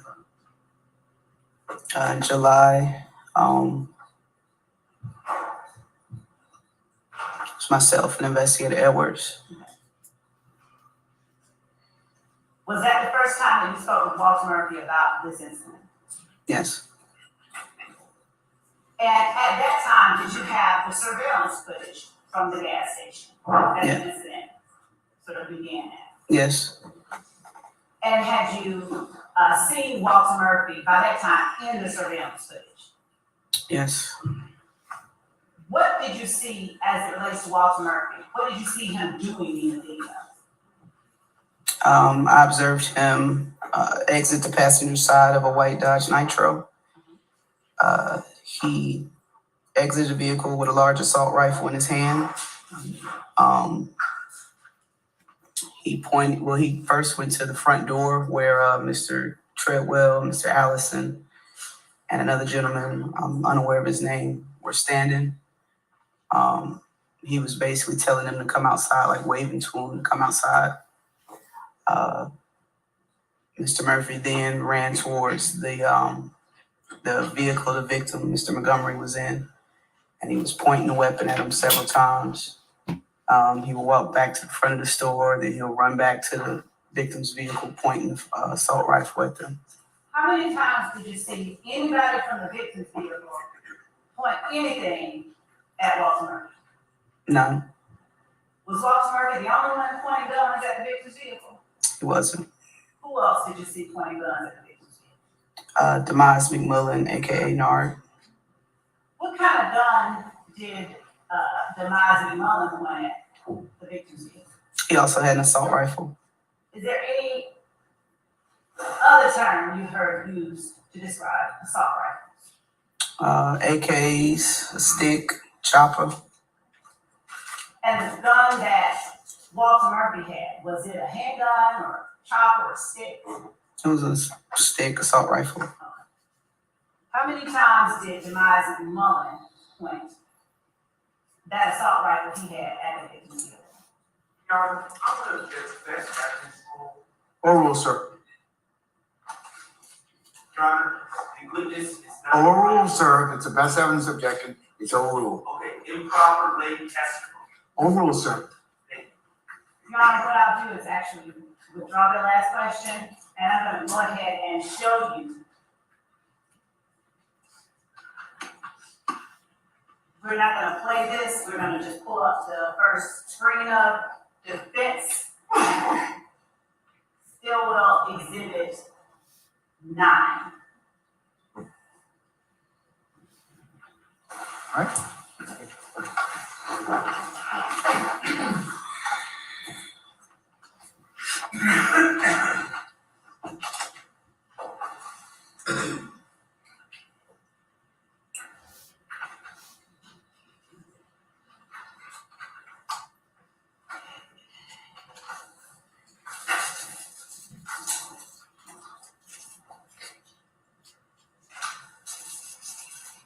Showing you on the screen, still shot of defense S Exhibit 9 at the time marker 01841. Are those images that you recognize from the surveillance footage that you got from the pickup? Yes. All right. I'm gonna now show to you what we have marked as State's Exhibit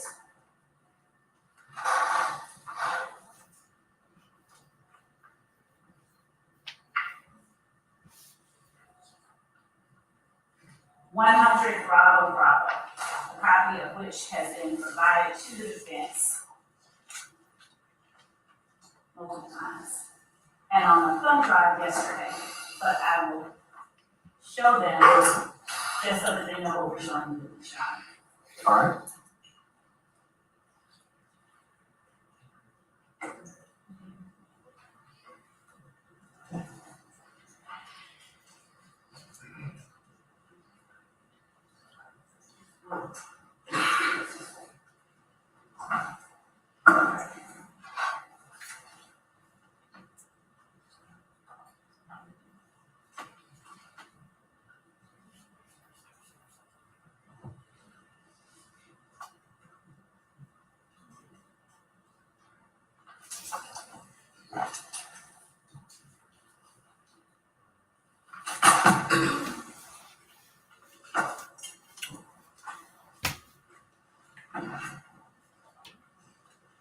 Is the thumb drive thing.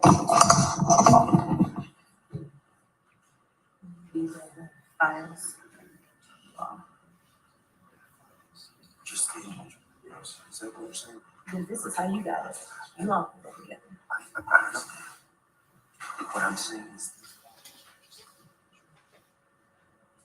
The sport file, sport file images. Let me show you.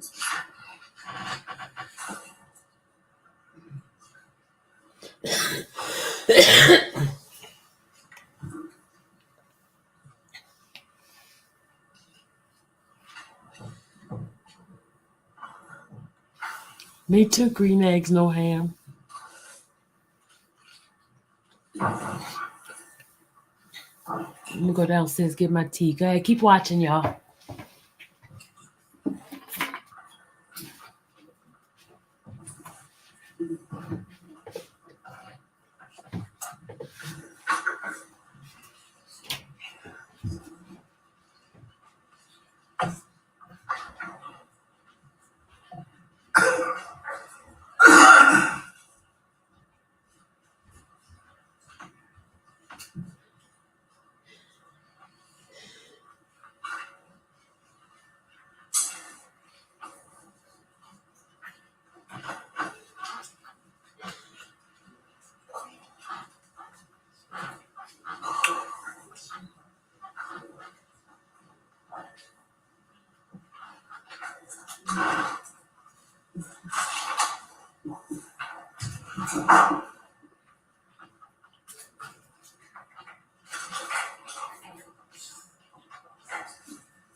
It's okay. You can go ahead and check the rules.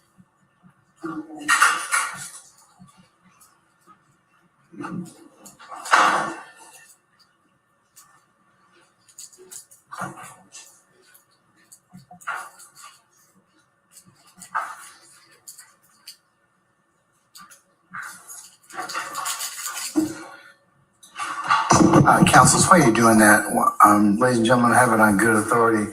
Somebody needs to take a comfort break. So let's go ahead and do that. We'll recess for 10 minutes and we'll come back, okay? All rise.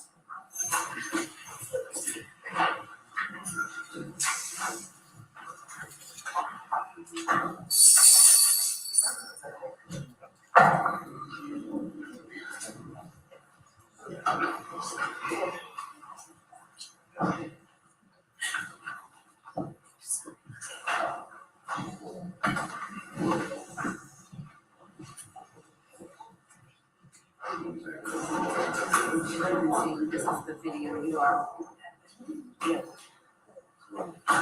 Your Honor, you want me to step out? Yes. All right, jury is left. This will be in recess 10 minutes. All right. Good with that. Exactly what you know.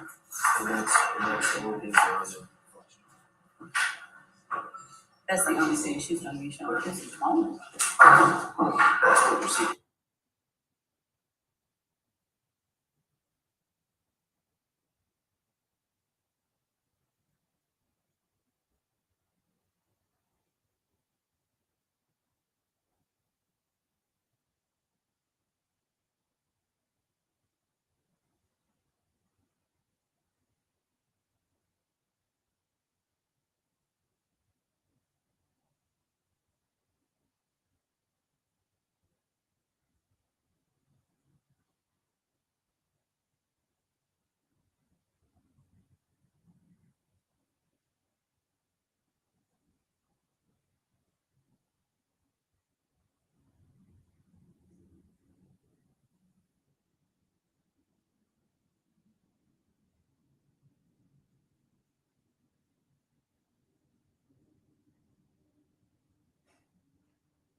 I'm coming, guys. Sorry. I'm coming. I had to go get me some tea. Hold on, y'all. Sorry, I told you I was going downstairs to get some tea. Sorry. Thank you, Black Beauty, for reminding them that I'm going to get my tea. Oh, they're on break. Hold on. It's more to it. It ain't over it. Hold on. Oh, okay. Hit back. They're on break. I'm sorry, y'all. I did not know they're gonna put the camera on the ceiling.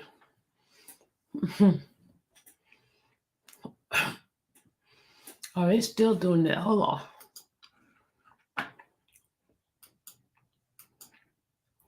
They still got it on the ceiling. Hold on.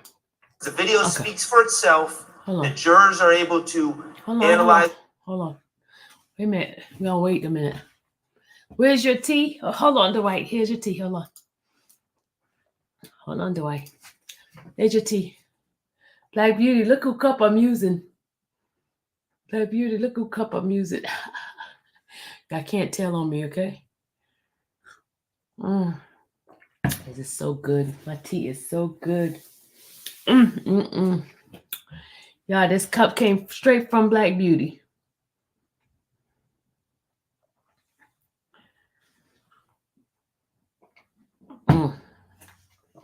Shh. You better not tell.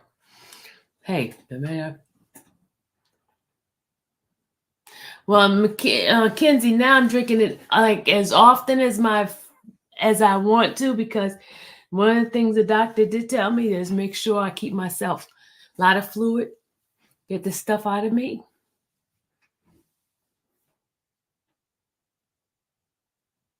It tastes so good, y'all. It tastes so daggone good.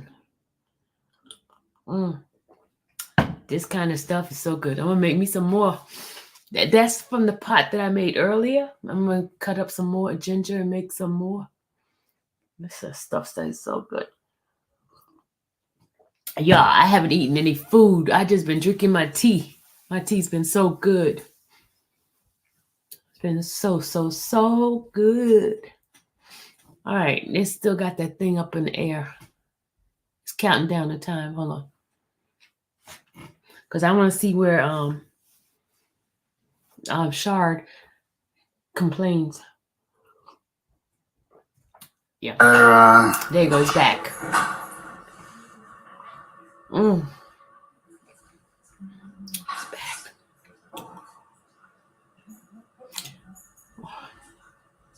Ms. Love, I don't see any problem with that particular. That's fine. Yeah. They muted it again, y'all. They muted again. What tea bag I use? I use the peppermint tea bag, and I use peach. I can show y'all. Hold on. This is so delicious. And of course, I boil my own ginger and my lemon. I boil my own ginger. Will we bring in the jury? And that issue, sir? Right now we have a lay witness on the stand who is not present. We have a who witness? A lay witness, a fact witness, not testifying as an expert. Okay, and? I concede. There is case law that says that if a lay witness is familiar with an individual, and that person's identification on the video will assist the jurors in determining the identification of an individual, the lay witness may identify people from a video. So I'm not challenging that. But I am challenging the ability of a lay witness who was not present at the scene to narrate this video, because the video speaks for itself. The jurors are able to analyze the video and take from the video what they may, and they are in the exact same position as Detective Gaither, who was, like them, was not present at the scene. Now, Walter Murphy, I asked him about things, he was actually present.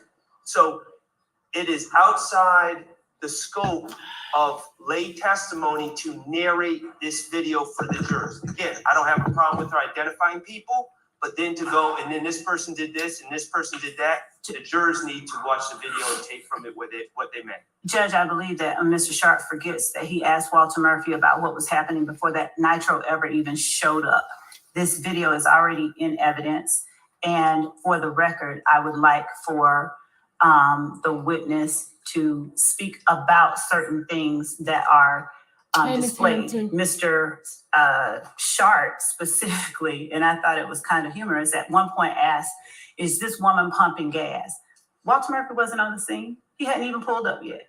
And here he is asking Walter Murphy, did Tina Clark pump gas? So we do intend to play this video. They've already put in the footage themselves, but we're putting in the non-4 screen version.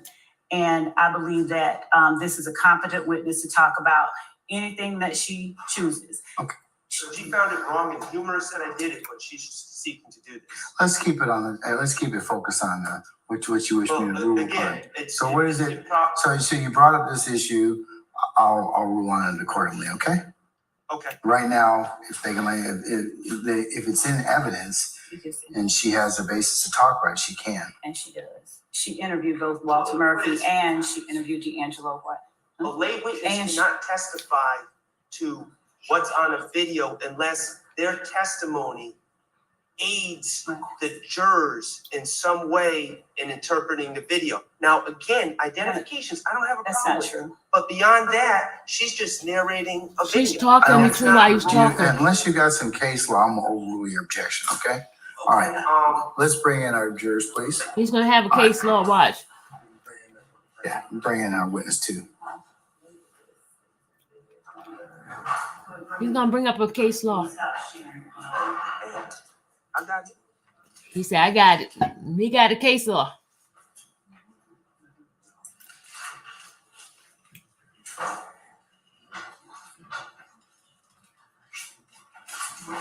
He's eating good.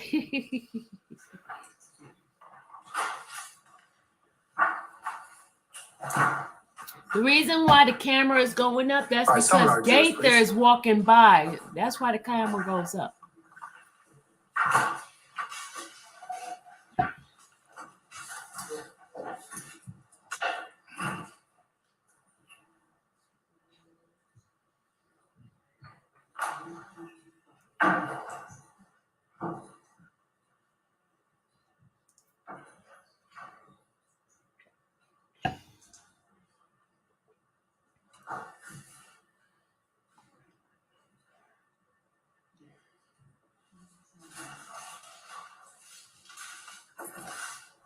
Oh, he's doing much better. I don't know when his mom's funeral is, but I heard that he only wants to go to the wake. He doesn't want to go to the funeral, just the wake where he has time with her.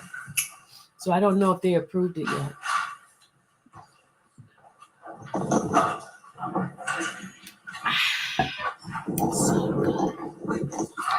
So good. So good. So good. My tea is so good.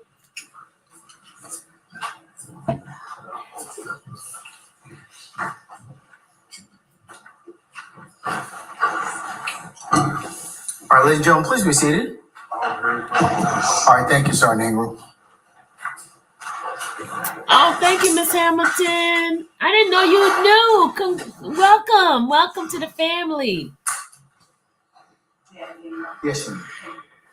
Detective Baker, I am going to approach you and show you what has been marked as State's Exhibit 100 Bravo Bravo. And Your Honor, a copy of this was given to the defense yesterday and shown to them just a moment ago. Do you recognize State's Exhibit 100 Bravo Bravo? I can't see, I'm sorry.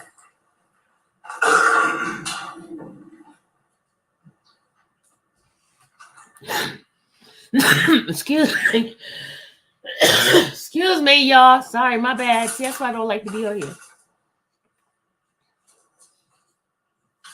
Do you recognize this surveillance footage? I do. How do you recognize it? If you could talk a little bit louder. Surveillance footage from the shooting Dexter Montgomery at the Sitco station. And is this the same surveillance footage that you saw in the defendant's exhibit that had the 4 squares on it?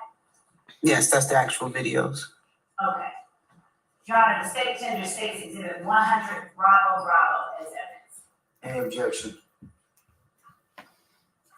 Hearing none, it will be admitted, may be published as you see fit. Thank you.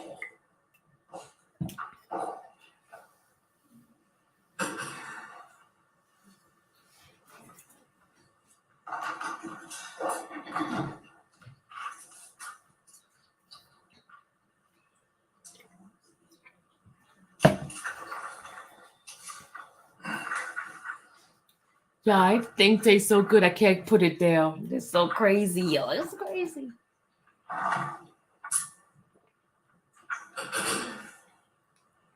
It tastes more better with my cup. Tastes better with my cup. Timestamp From Lady 21, from Black Beauty. 34, My cup. 53.135. Just for the-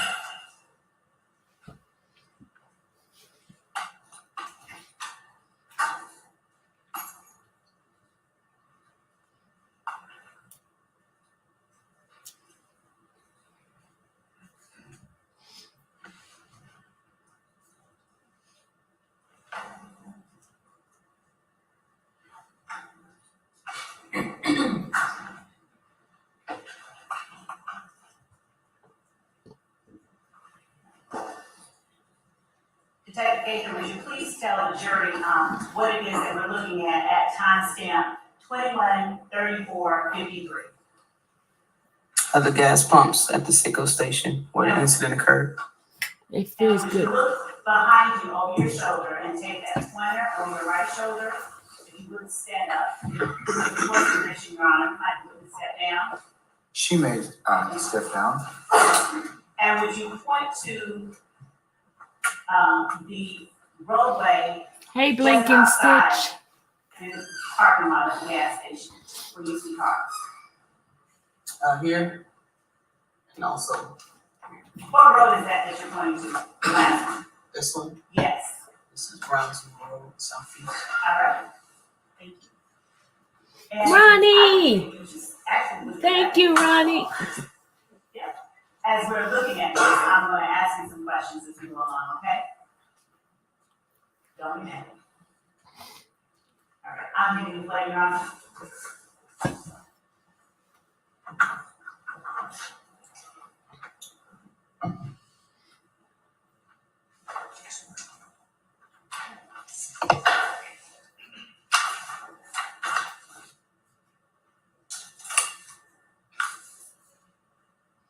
Is it legal? I wouldn't think it's legal because they always ask them, are they under an influence? I don't think it's legal for them to even sign any contract under an influence. Let alone statement.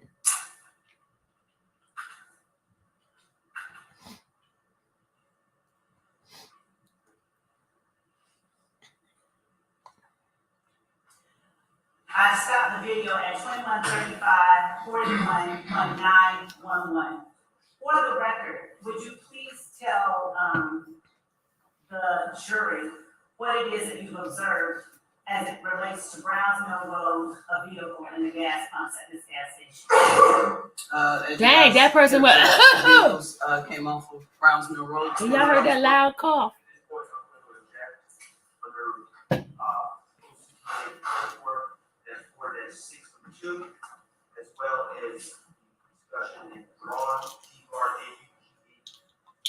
and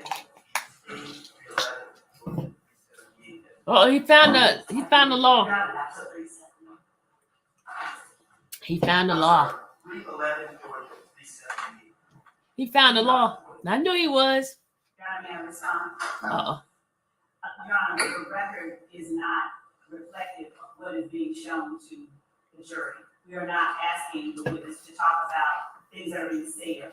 We are asking the witness to state for the record as with her own eyes, as she can see, and we're not asking her to describe anyone's. She was describing. She was.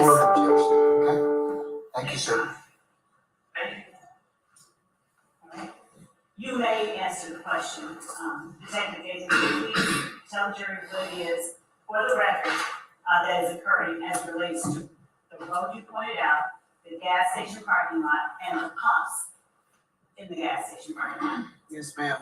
So as you all can see, two vehicles traveling eastbound from Browns Mill Road into the Sitco parking lot right here at the intersection of Browns. This is Jonesboro Road. This is Browns Mill Road. See the two vehicles both pull into the parking lot here, and the other one will come here and eventually be going the opposite side. All right.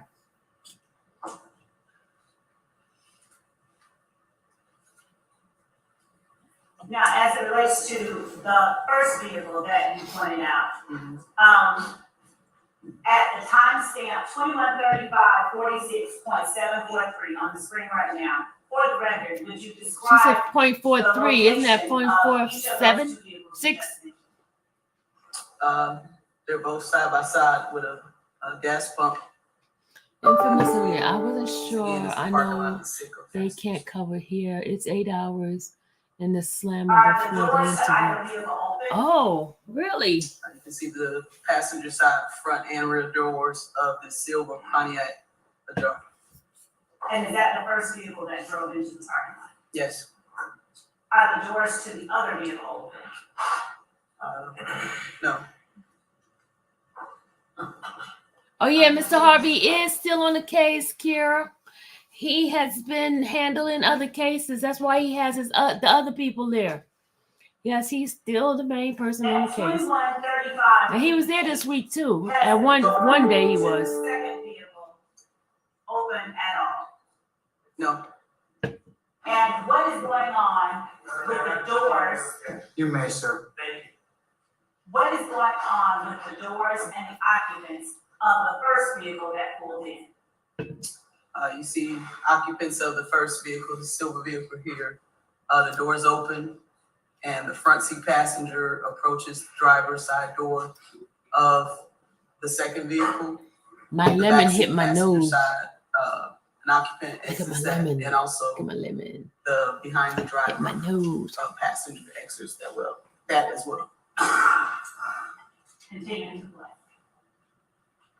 At 2136-00835, would you tell for the record what the occupant of the silver Pontiac is doing or has done in relation to the other vehicle that pulled in? You can see Basis. Lack of personal knowledge. I'm old. Your Honor, if I may supplement, also Rule 701. Oh, he bringing up. Mr. Sharp, Mr. Sharp, Yes, Your Honor. that's improper. Please sit down. You can make an offer of proof at a later time, okay? Yes, Your Honor. All right. Would you please tell the jury for the record what the occupant of the silver Lincoln Stitch Pontiac says, is overruled doing in festival. the car that pulled in? the gentleman who exits the silver vehicle in the front passenger seat. He's now appears to be leaning over, talking to the driver or occupants of the second vehicle.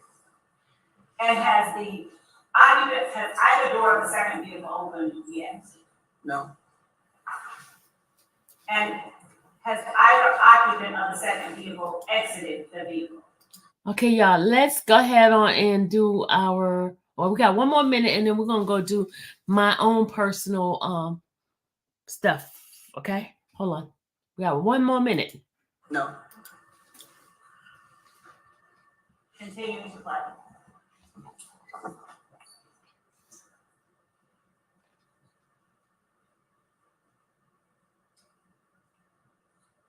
At 2136-09.840, how many occupants have gotten out of the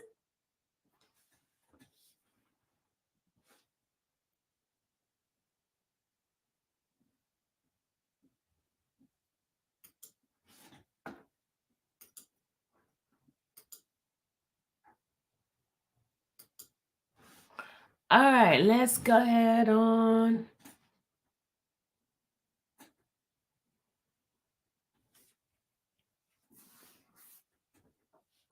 All right, let's go ahead on. Hold on.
Hold on a second, y'all. Let me just go ahead and do this for you guys.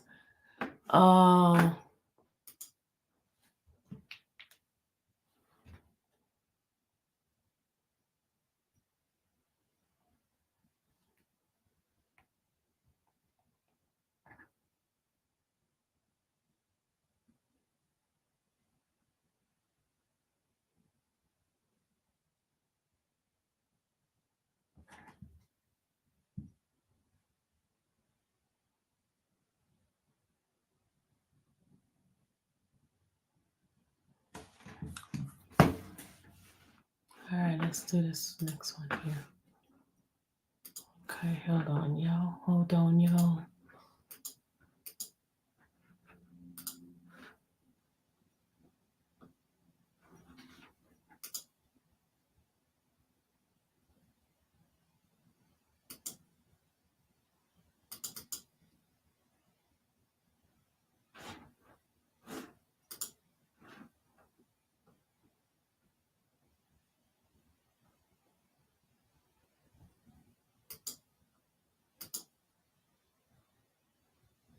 Did we do this the other day?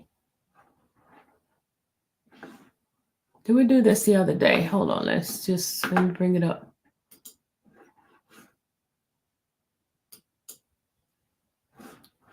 Let's see if we did this the other day. I don't think we did, but let's go ahead on and bring it to you guys. Yeah, I can't wait to it as well. Okay, here we go. I don't know if we saw this on the other day. Wow, this nigga.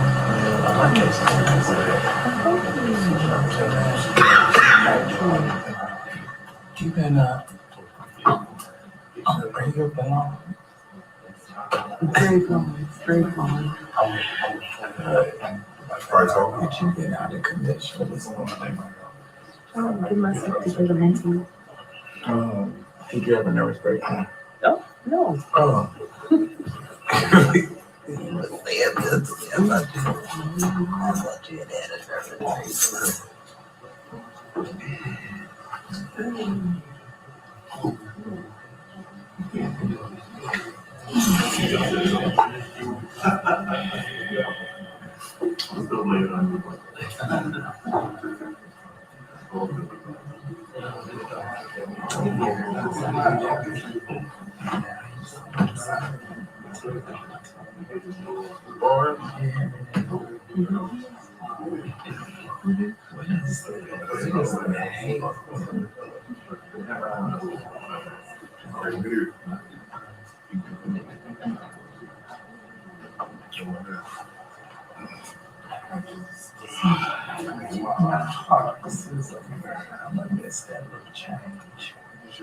Yeah, we were on break right now. Not break. We were they were like in the what do you call it? Like they were still on record, but they were just trying to look up something, I think.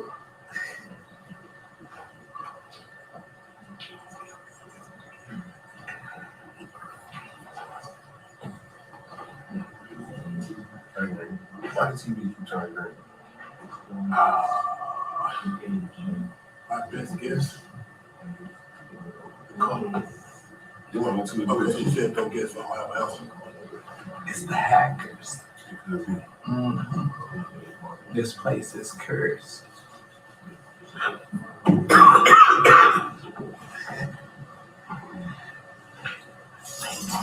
won't let me come. You have to subscribe.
Don't it look nice? The smiles that they have going on over there. Yeah, that's nice. Nice capture moment. Your Honor, may I approach with Mr. Sharp?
Uh-oh. Adam's going up there.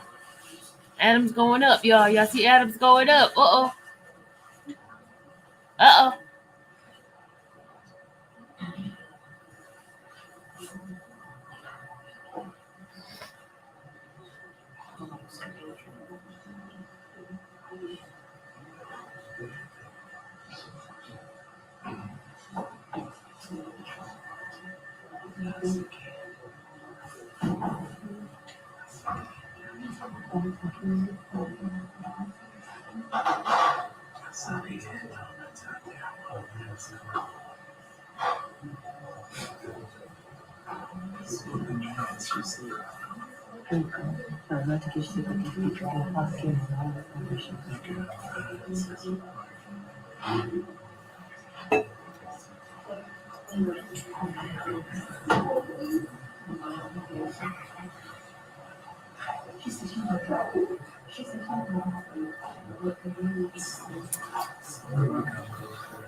Gotta make sure I have my tea on Monday, y'all.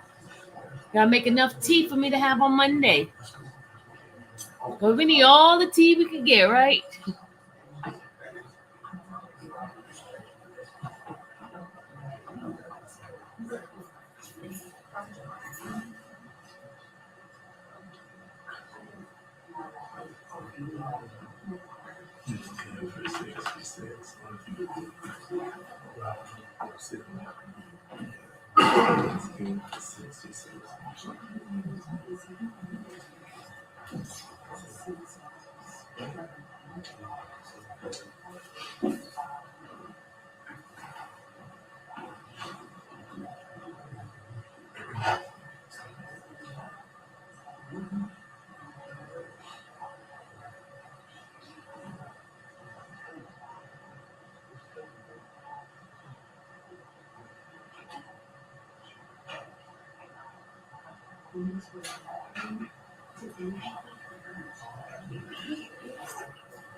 That's true.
It's quiet in here, right?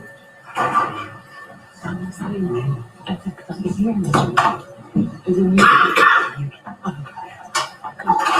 Because I can hear you.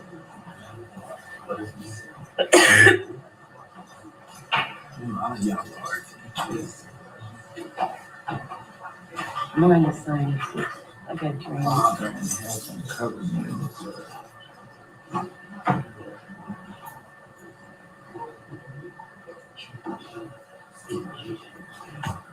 Maybe I can't breathe.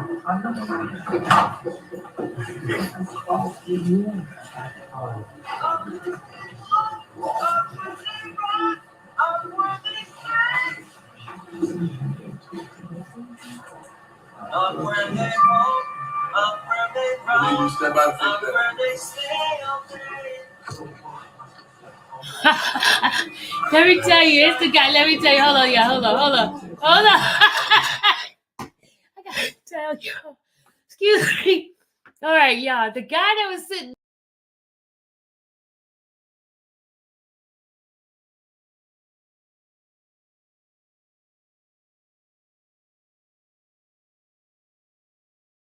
Sorry, I hit the wrong button. But the guy that was sitting next to me, right? Y'all already know him, Sir William. He was sitting next to me and his phone kept going off and everybody kept going looking at me. It was so funny. His phone was going off and everybody turned around. Hold on, let me put it back up. Hold on. It was so funny. They started cracking up in there. Hold on, you gotta see Jeffrey's face again. All right, here we go.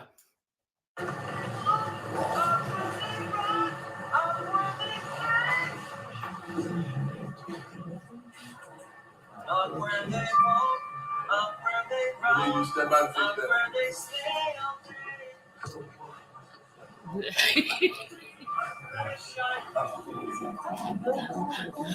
I need you to step out and fix that. I need you to step out and fix that.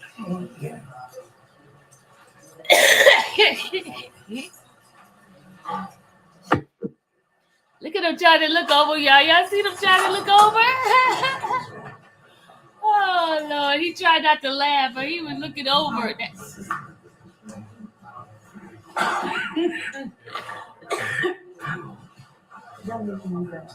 See, he's like him. Look how he looking.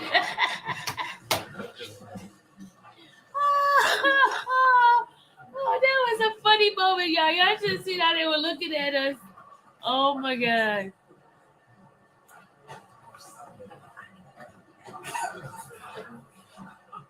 Everybody was cracking up. Because he kept playing and thinking, off with they won. Off with they won.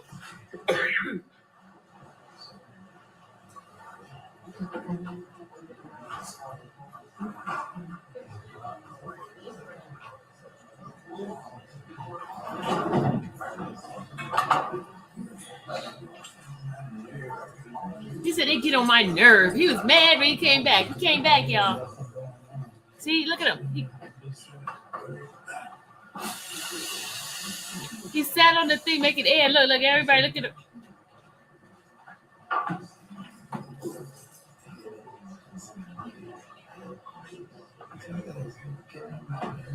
You hear him talking about he getting on my nerve and S. Can y'all hear him? And it's discriminatory. Now he said it's discriminatory. His phone is making noise in the courtroom. So now he's saying it's discriminatory.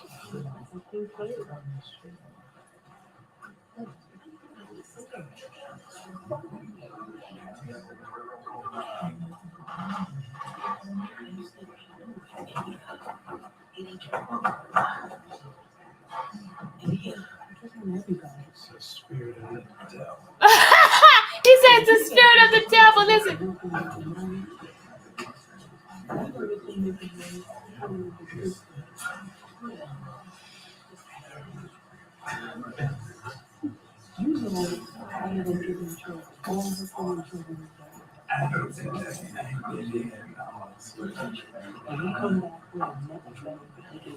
So we're getting on him.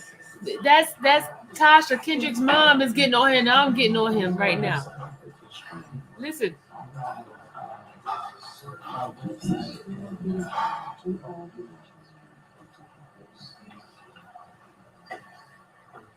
Only in the infamous Sylvia you catch stuff like that.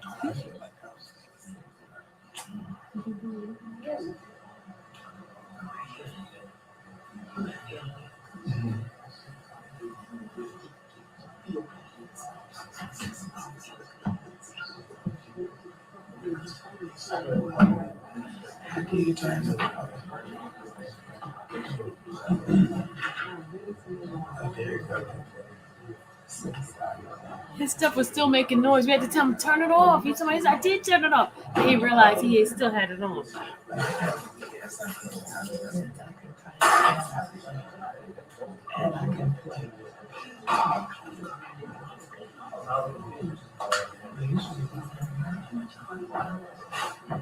Y'all can hear him talking still, right? Lord have mercy. He been talking throughout my whole thing.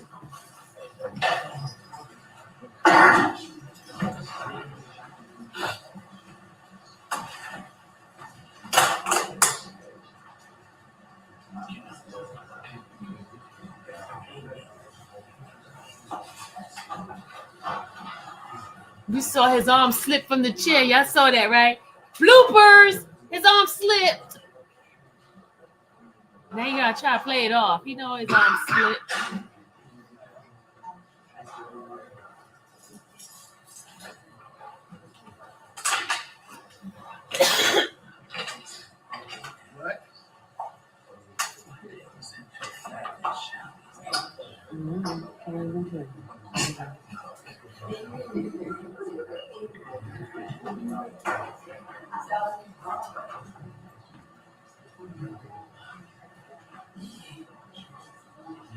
That's Yacht Gotti, y'all.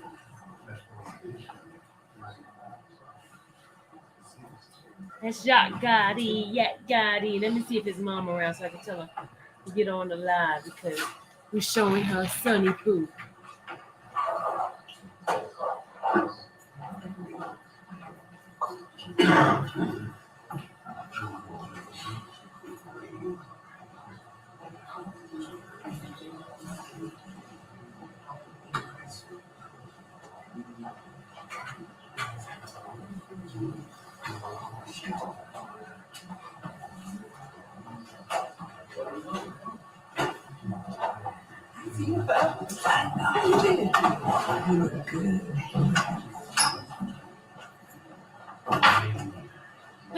Look at Yak really trying to look, peep look, taking a peep look back there at us. Look at him.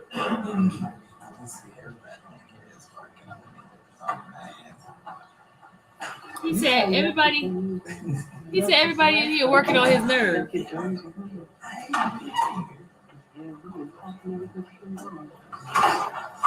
They say he's been talking ever since he's been in here.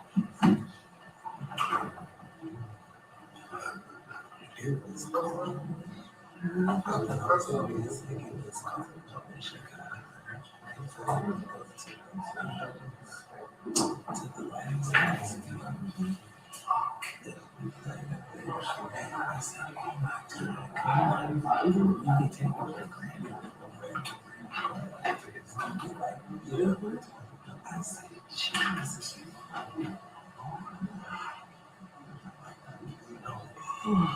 Almost like, are you kidding?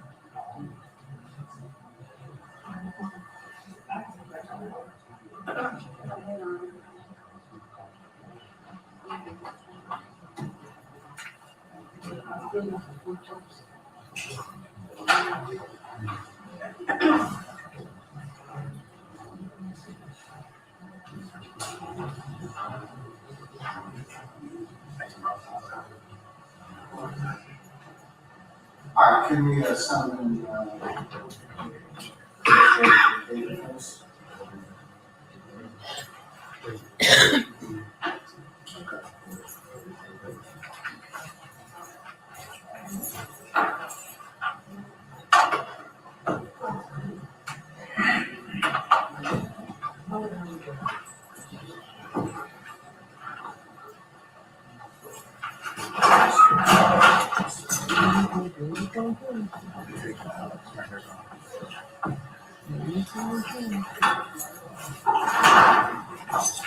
all right, so can you summon up your folks here?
All right, ladies and gentlemen, please be seated.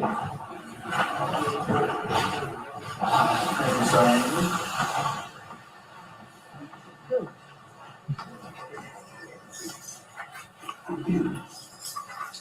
All right, and we will begin with Thank you, John.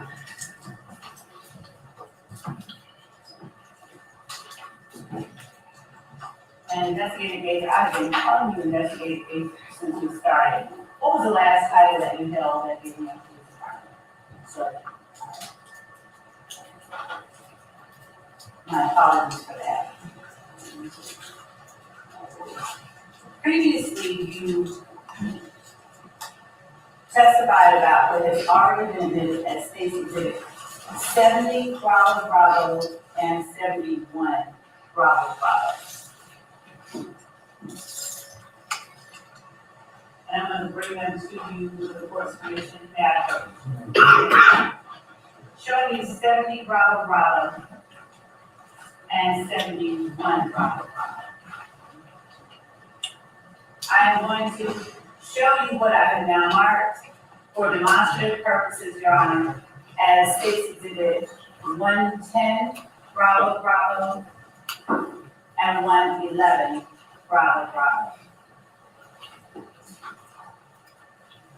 I have shown these to counsel for the defense, Your Honor, so I'm just going to approach with the court's permission.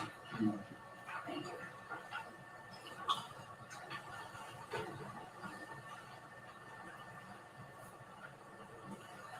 Showing you 110 Bravo Bravo and 111 Bravo Bravo.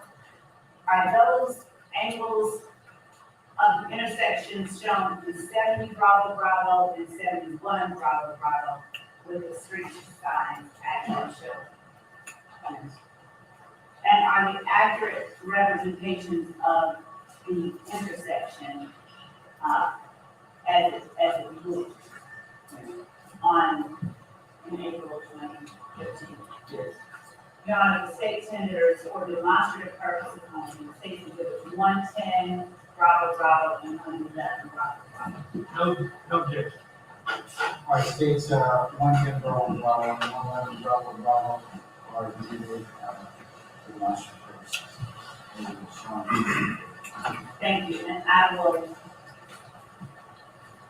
hold up and ask you to describe for the jury just what it is that you're looking at in State Exhibit 110, Bravo, Bravo. Harper Road, And when you say Harper, All right, let's go to the next one. Let's go to the next one. Let's go to the next one.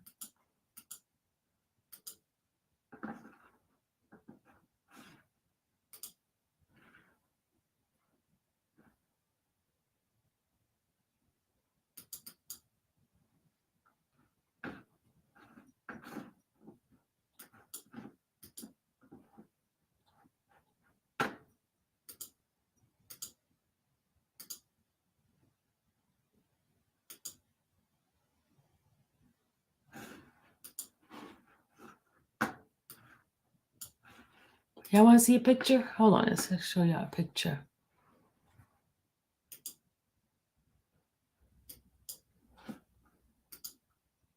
Look at this. Y'all like that picture?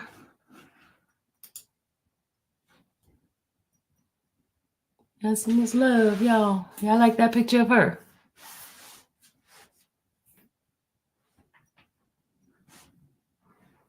You can't hear nothing. That means something's wrong with your audio.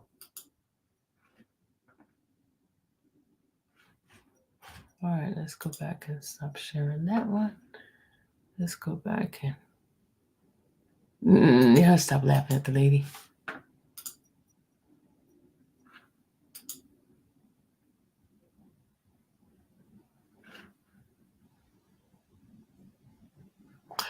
I showed Gaither on the police report thing.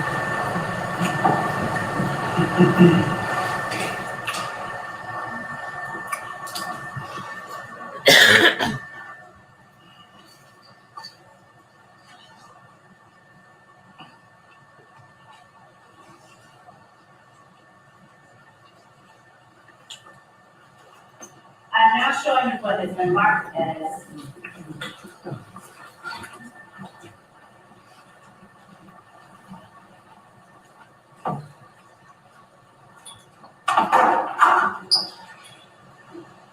for demonstrative purposes, State Exhibit 103, Bravo, Bravo, which I have shown to 103, Bravo, Bravo, Alpha,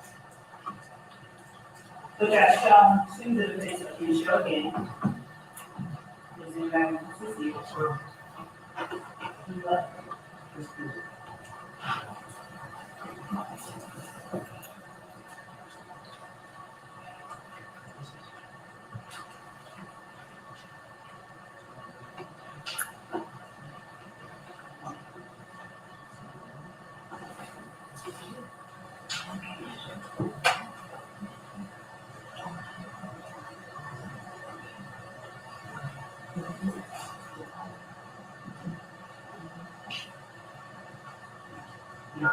I don't think they don't show. We can move past it. Miss Sergeant Gator, during the time that the gang became involved in the back and forth between the gang and YSL, did you and your partner have an opportunity to look at the social media page for the Meet Young Rock? Yes. And around January 26th of 2015, did you locate a video, or did you locate a video posted around January 26th of 2015 depicting Mr. Williams displayed on Mr. Garlington's social media page? Yes.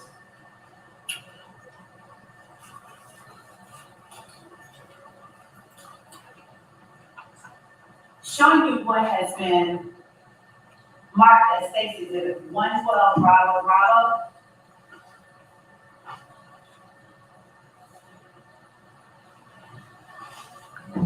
Also on the thumb drive that you identified earlier. John, may I see that? Before I tender it out.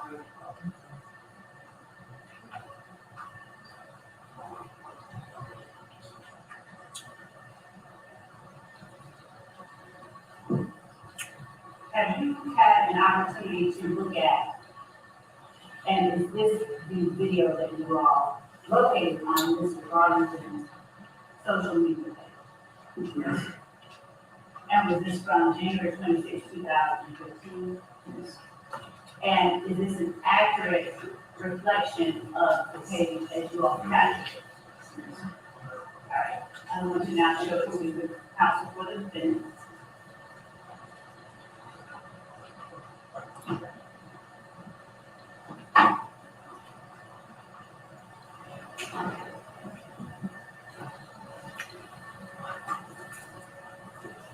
Does the video depicted in Stacy Exhibit 112 Bravo Bravo have sound to it? It does. And does it have more than one voice? Yes. Do you recognize the voice? Mr. Williams and, Inspector Williams. And no say. Your Honor, State Tender Stacy Exhibit 112 Bravo Bravo as evidence. Interesting states, 112 Bravo Bravo. Yes, sir. Basis. Foundation is Tarifa.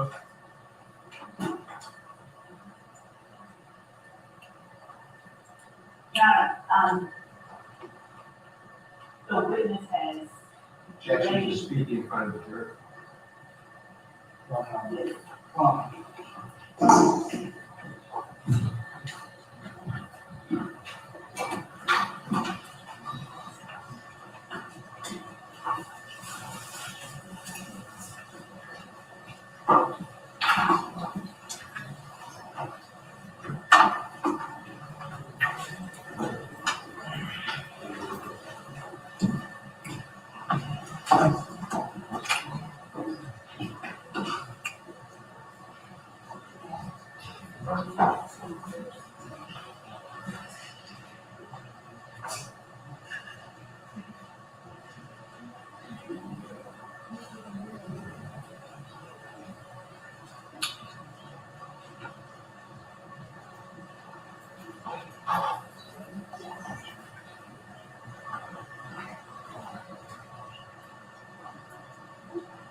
Sergeant Gaither, I'm gonna ask you a few more questions, about State's Exhibit 112 Bravo Bravo.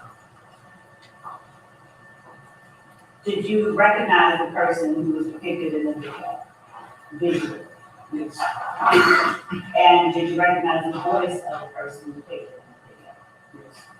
Was the video obtained from a public social media site that was accessible to anyone who was looking at that site? Yes.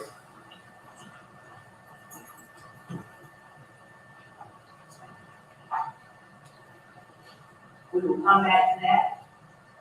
I just want to ask you a few more questions about your investigation into Dexter Montgomery.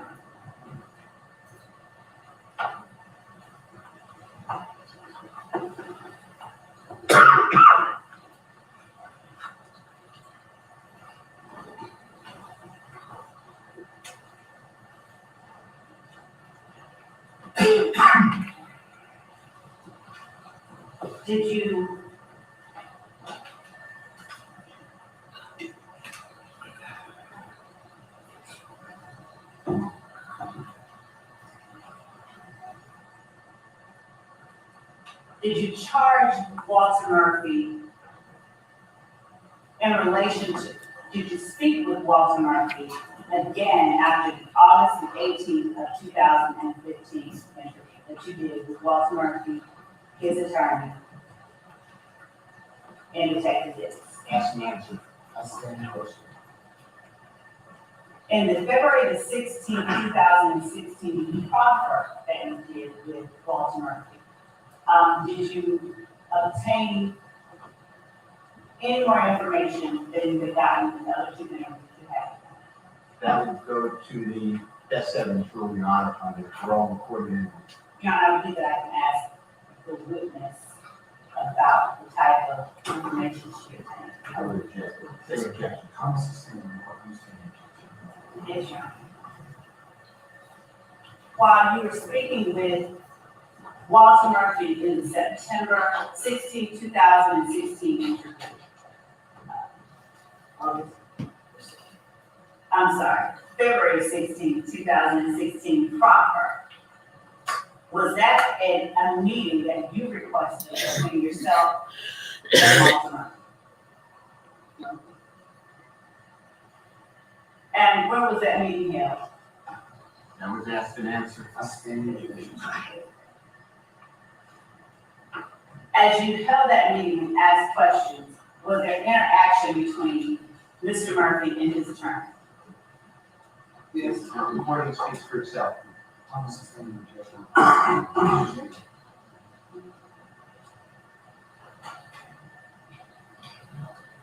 Prior to that, February the 16th, 2016 interview, did you take out charges for Walter Murphy as it related to the sicko and the Brownsville incident that occurred back in April, on April 12th, 2016? Asked and answered on a recording of July 15, 2015. Would you tell the jury, with respect to the charges that you took out, why did you classify the acts that occurred as criminal street gang activity? That is irrelevant and Your Honor, She don't like to get those sustained. She don't like all those sustained. what aspects She don't like of that. that shooting that occurred on April 12, 2016 Oh, here goes Shard. factored into, based on your knowledge, training, experience, and learning as an investigator and gang expert?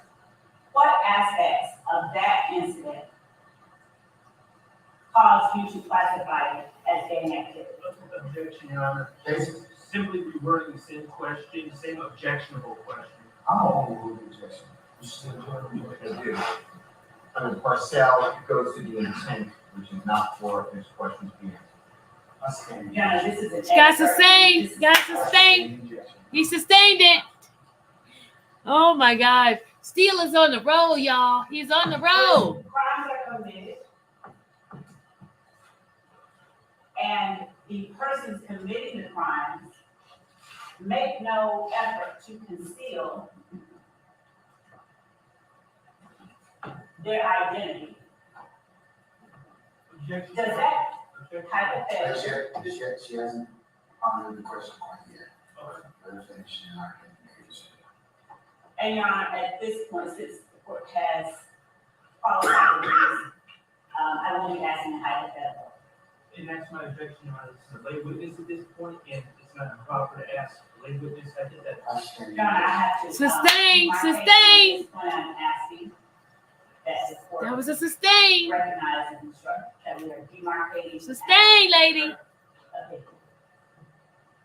Roll approach. Approach. Sustain, lady.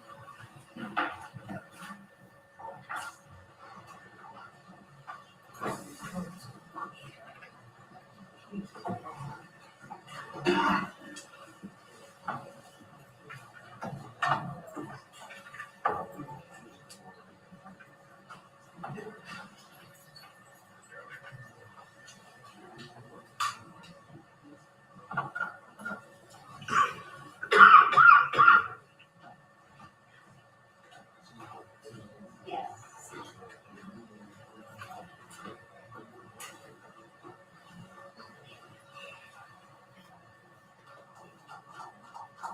We missed out all the counters, JQ. We missed all the numbers. We missed it. I just started counting just now.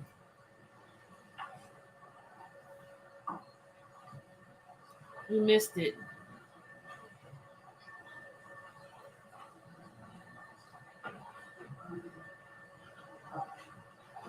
We just had quite a few minutes ago, so we're late, but we're here. I gotta go get my toes done, y'all. My toes look like it's about to fall off.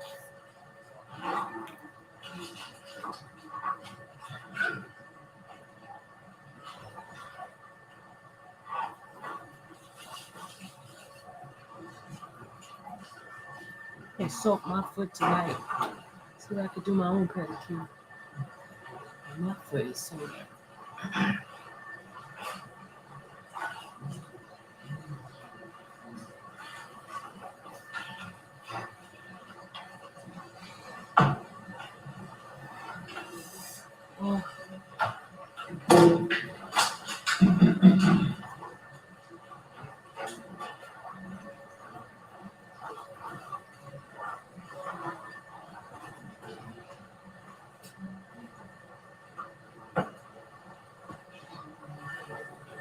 Monday cross starts on Dave, Monday.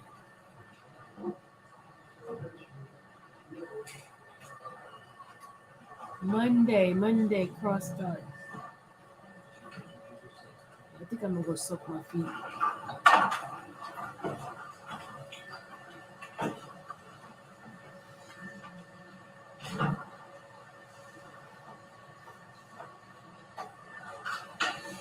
Yes, I will be there, JQ. I will be in court. Giving y'all a play-by-play that does not show on the camera. I will be there to give you a play-by-play that does not show on the camera.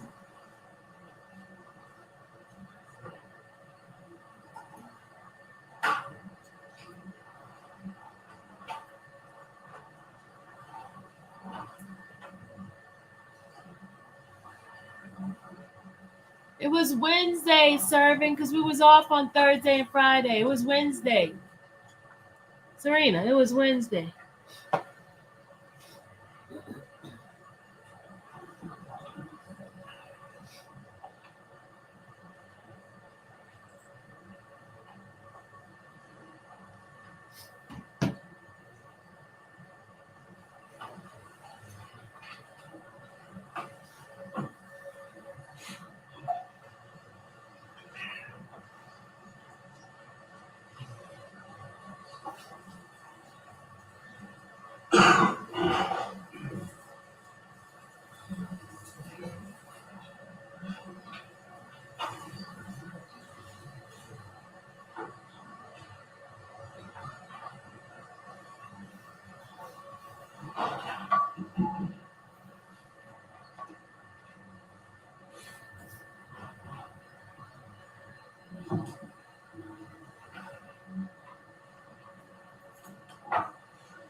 They finish.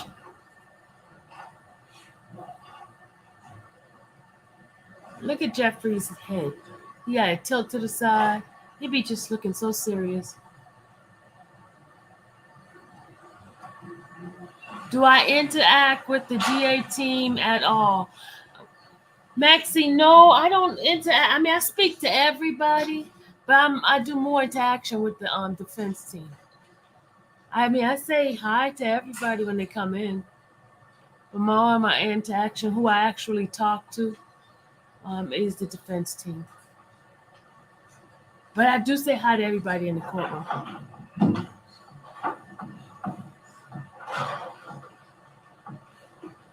Sylvia, you should consider getting there at least 30 minutes earlier. You should usually have time to secure space. I should, cause you say I should. No, I got a space. I got a spot already. T-Mac, you must be new here. T-Mac, you must be new. This is your first time in this chat. I know you're not saying that to me. I know you're not saying that to me.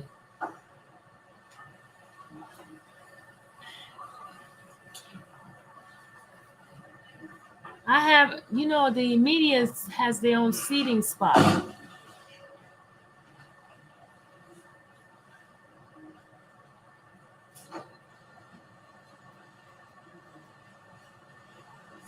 I thought you said the man at LC was hating on the man. What man at Law and Crime? No.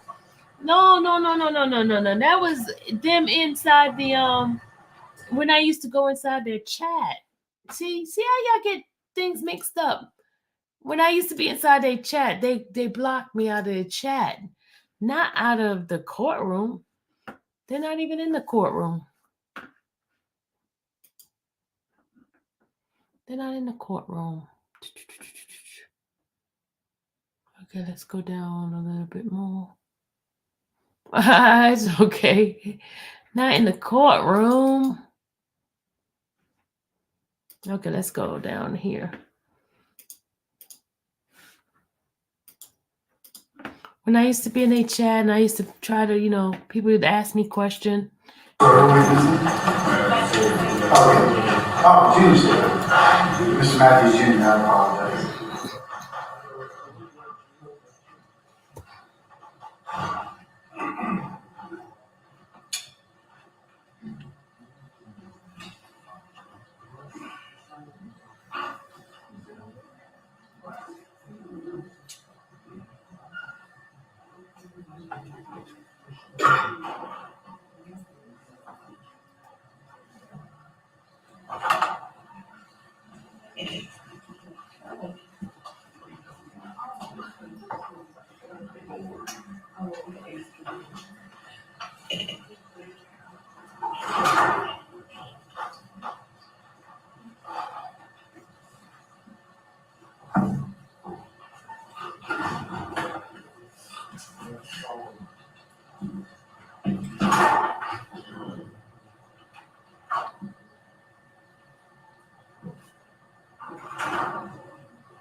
What's the wait on Mr. Matthews Senior? He stepped out to his truck.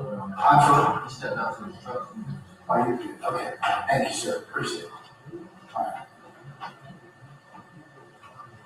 All right. Okay. Courts had an opportunity to kind of consider the issue as to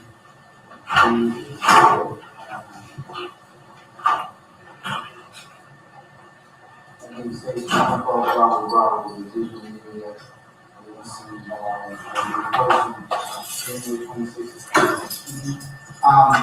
I'm going to sustain objections to the foundation at this time. However, much like many of the rulings I've made,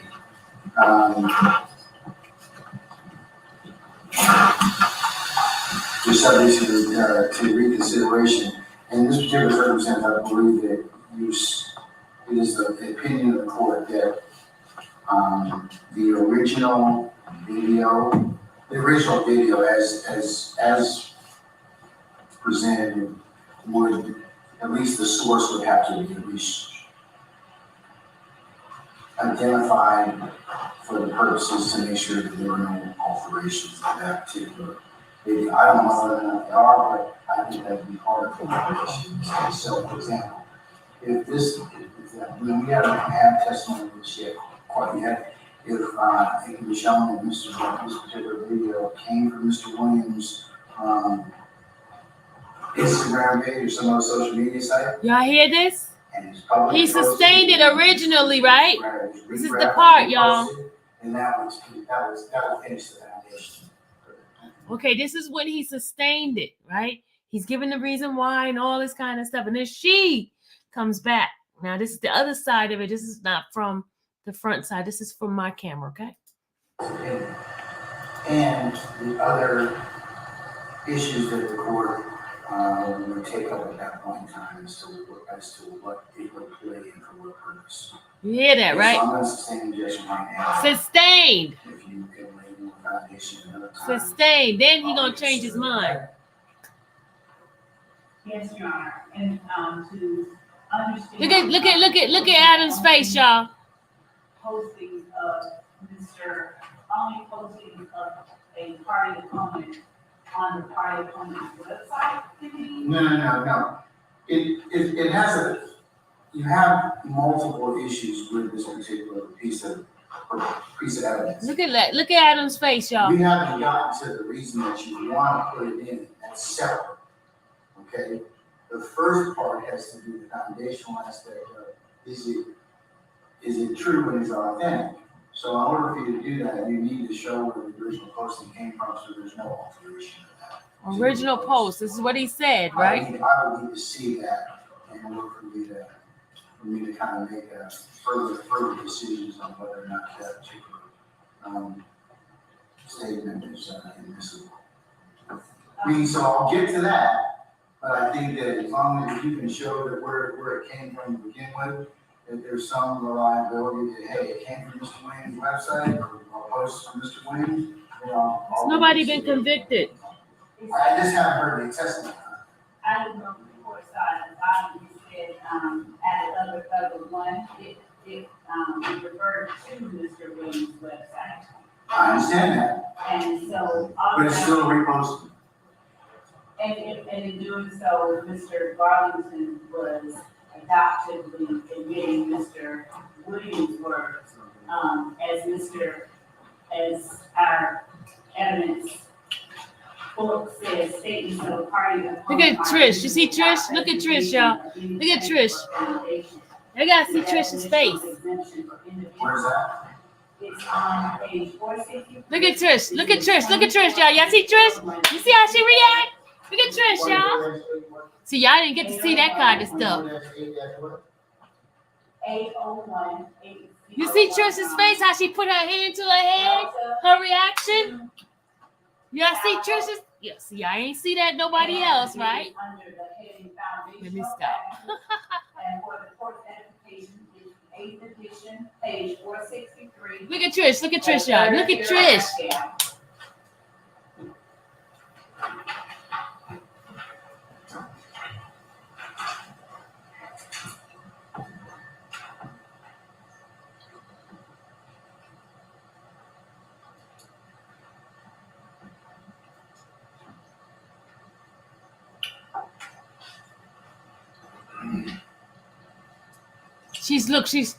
She's cracking her knuckles now. Now look at her. She's cracking her knuckles on both sides. Oh, Trish.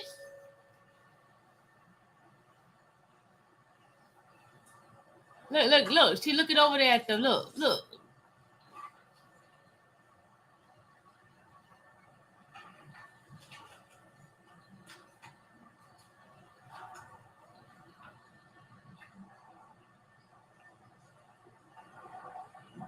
She said something to Adam just now. Look, see? Look at her.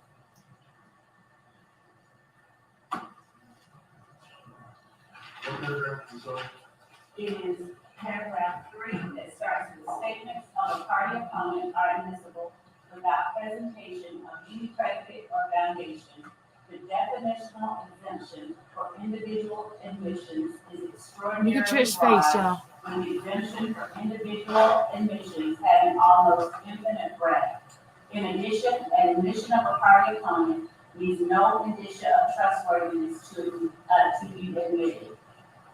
The party admission must be relevant, and the party admissions are not subject. Look at their facial expression, guys. Look at their facial expression. In addition, courts recognize the freedom that admissions enjoy from, quote, the restricted influences of the opinion rule. They go on to point to the fact that the District of Columbia Court of Appeals. I've never seen Trish's mouth move so much. Oh, look at Trish's mouth. Oh, Party admissions differ from most out-of-court statements in that their admissibility does not require the demonstration of guarantees of trustworthiness, but is based rather upon the identity of the speaker. Therefore, party admissions do not require foundations to be admissible. Look how she looking over there. Look at her face, y'all. Made on personal knowledge and may be an opinion form, so long as the statement is fairly attributable to the party.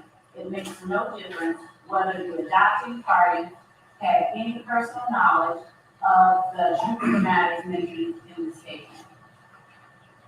And then, seemed like she would have kicked somebody from underneath the table. Look. All right, Mr. I'll give you the last word because it looks like I may have read too early. So. Oh, look at Trish. Look at Trish. Look at Trish. Read it too early. The statement of a party admission has to be an admission. Party opponent. Admission by a party.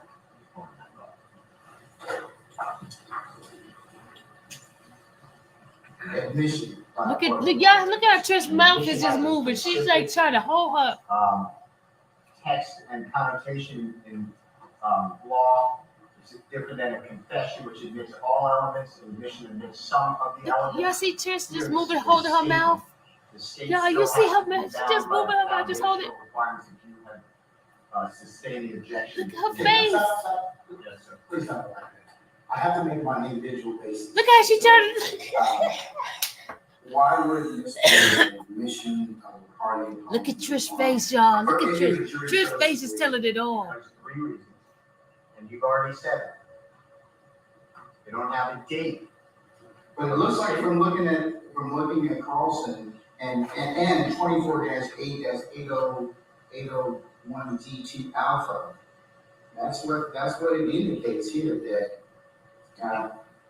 statements of a party opponent are admissible without presentation of any predicate or foundation. Because it's not an admission, so you still need a foundation. Why would it be an admission if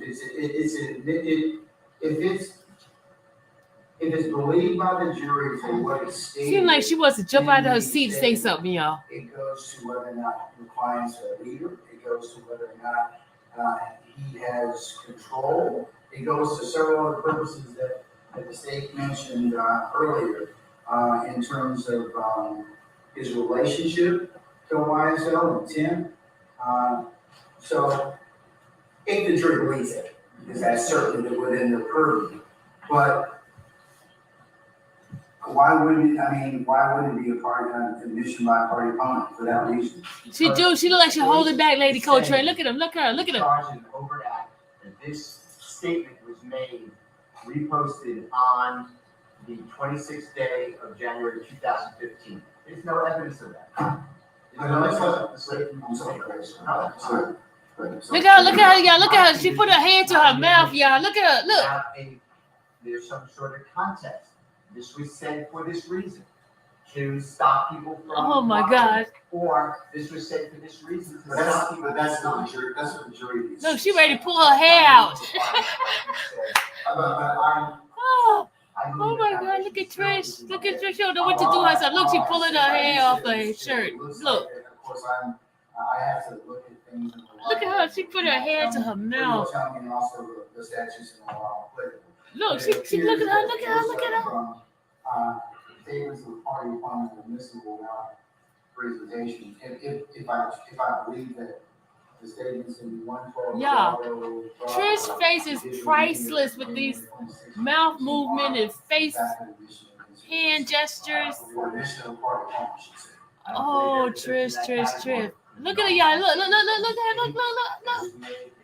Truly that statement of Mr. Williams, I still say that they started out with look at her tongue. There's nothing else said except yeah, and sermon. Then they started out with they don't have to identify the speaker. I believe that's wrong. And now they are at a position where they don't have to lay any foundation because Yeah, look at Trish. She put her hand on her mouth. She wants to say a few choice words, y'all. It's not on card. I'm looking at the statute now, and it says, admission shall not be excluded by the hearsay rule. Admission is a statement offered against the party. A statement means an oral or written assertion or a nonverbal contact with a person if it's intended by the person as an assertion. Your client is allegedly making a statement in this particular. Is she slick talking? It look like it, right? T-Mac. Admission by a party opponent for what the state is claiming in Act 26, as well as count 1. So, and that's for the jury to decide whether or not they want to take it as that. But it appears that if I'm reading it on 1B2 correctly, that the foundation has been met. Well, I would like, I didn't know about this when we broke. If I would have known about this issue, I would have done it over the break. I just learned Look about at Trish, it. y'all. The report learned about the state's new position. I'd like time to look at it because my memory is this is not an admission, but I have to go to the case. I can't cite a case through off the top of my head. She's saying something, y'all. See, look at her. She bumping herself. No, I mean, I'll give you 5 or 10 minutes if you find me a case that says it's not a statement against interest or a statement by a party opponent. But Let's see if she take her hand down off her mouth after Steele sits down. Let's see. I'll take that into consideration, sir. Okay? Thank you. All right. So I'm just gonna pause for just about 10 minutes, and I'll go ahead and issue let you all confer about that, okay? Thank you. Now she paused. Okay. Trish. Okay, now she put her hand down. Look, she put her hand down after she said. Oh.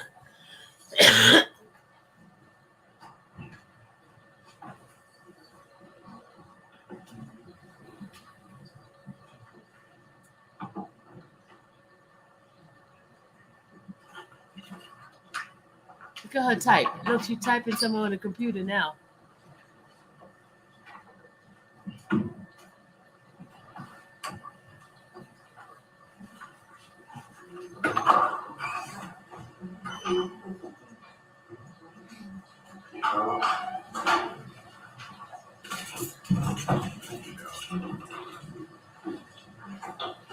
All right, we're going to go to the next one.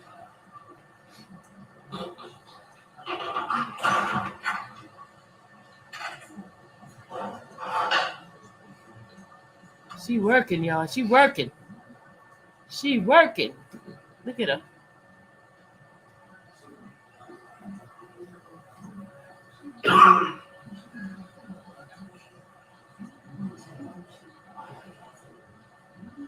Look at Adam. See Adam's eyebrow.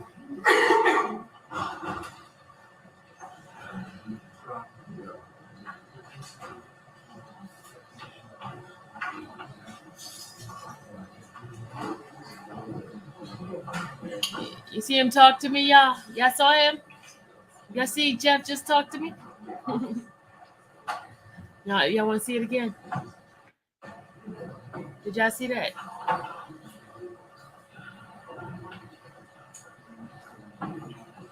Jeff be hearing music in his head. He ain't got no headphone on. He just is bopping his head. Look. Oh, no, he do have a headphone on the other side.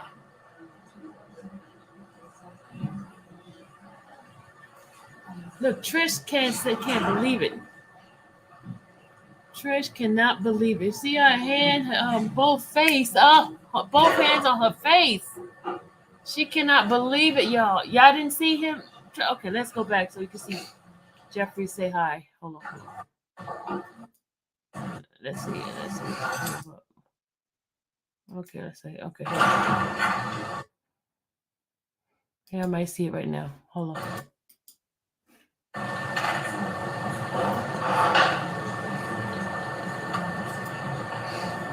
Wait. Now take a straight look, y'all. Look at him when he does it. Say hello.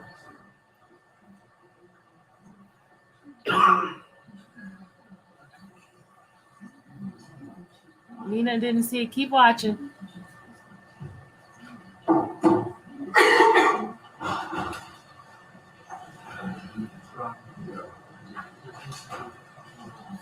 Wait till you look over. There you go, right there. Look, watch. See? There you go. Y'all saw it now? He did it with his eye. He did a head bod. Y'all saw it. Did you see it now, Nina? Did y'all see it?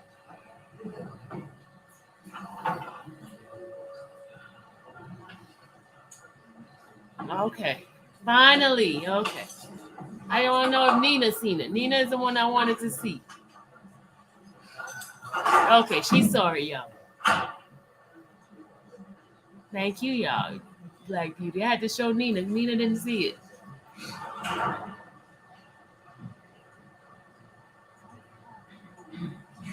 There was times that I captured him waving at me. But half the time, he doesn't like me having the camera on him all the time. I do.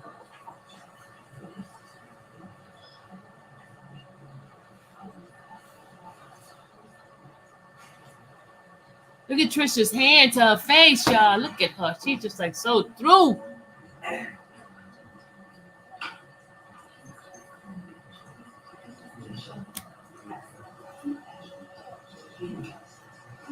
Moments like this is why I have my thing on my channel, my watermark, is because this here is exclusive from my camera. It's not part of the pool.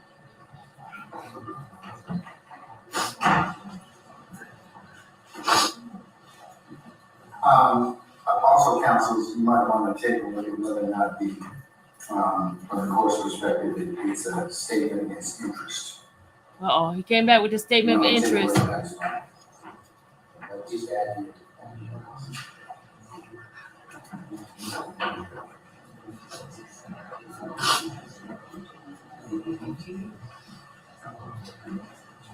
Look at her face, y'all. Look at Trish. Look at Trish. Look at Trish.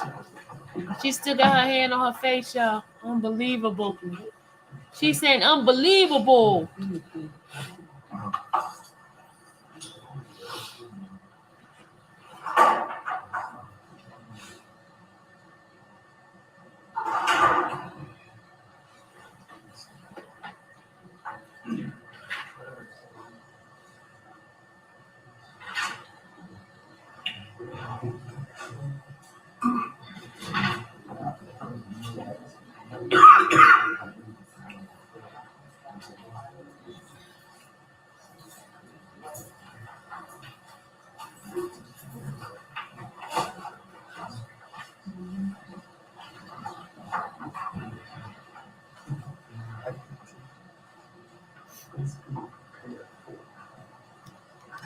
Y'all, we've been on here for 3 hours and 30 minutes, y'all.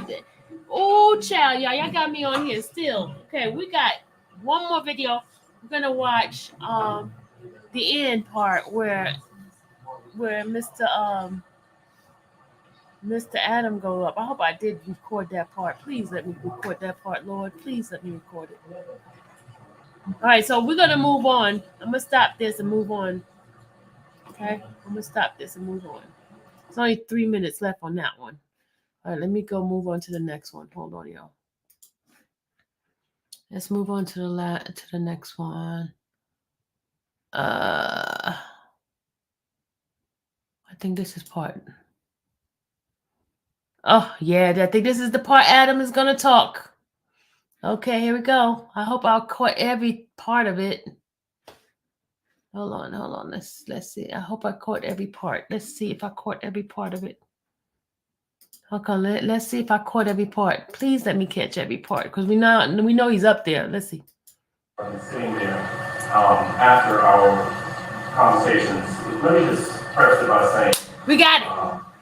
In any of our objections, whatever, you make a ruling, sometimes we win, sometimes we lose, we move on. That's fine.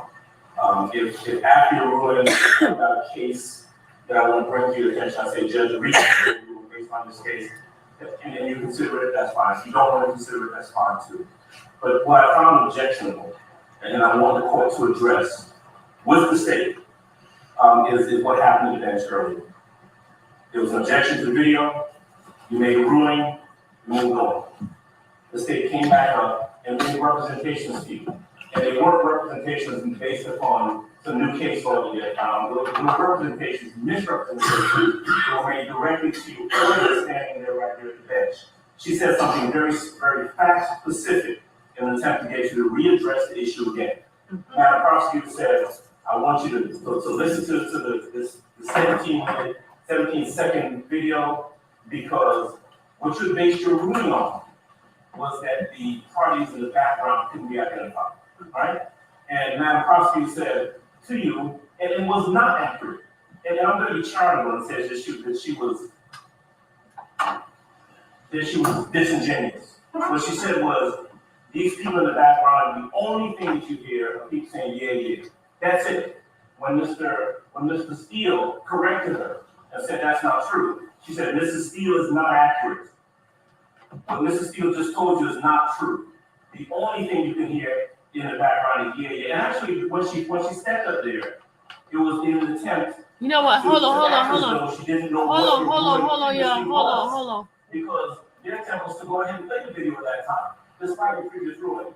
My point is this. After you decided to reconsider, you want to hear the video yourself, you had a chance to hear it. You had a chance to hear what we had already heard, what we knew it said, what they knew it said. And there are at least 5 or 6 different things on that video audio that were in contradiction of what that prosecutor said. On guard, snitching bitches, I'm gonna tell a lie on guard. That's what I'm talking about. No back and forth with you, bro. Fuck nigga. I'm not just saying that for emphasis. I'm saying that because what she said to you was inaccurate. At some point, Your Honor, I'm asking you to. We've had this conversation about candor with the courts in the past number of weeks. We've had that conversation about it. And when we step up to you and we make a representation. Yeah, look, see how you did it. You see how Thug made a face at me, y'all? What she said, and look, if you were Because I was coughing.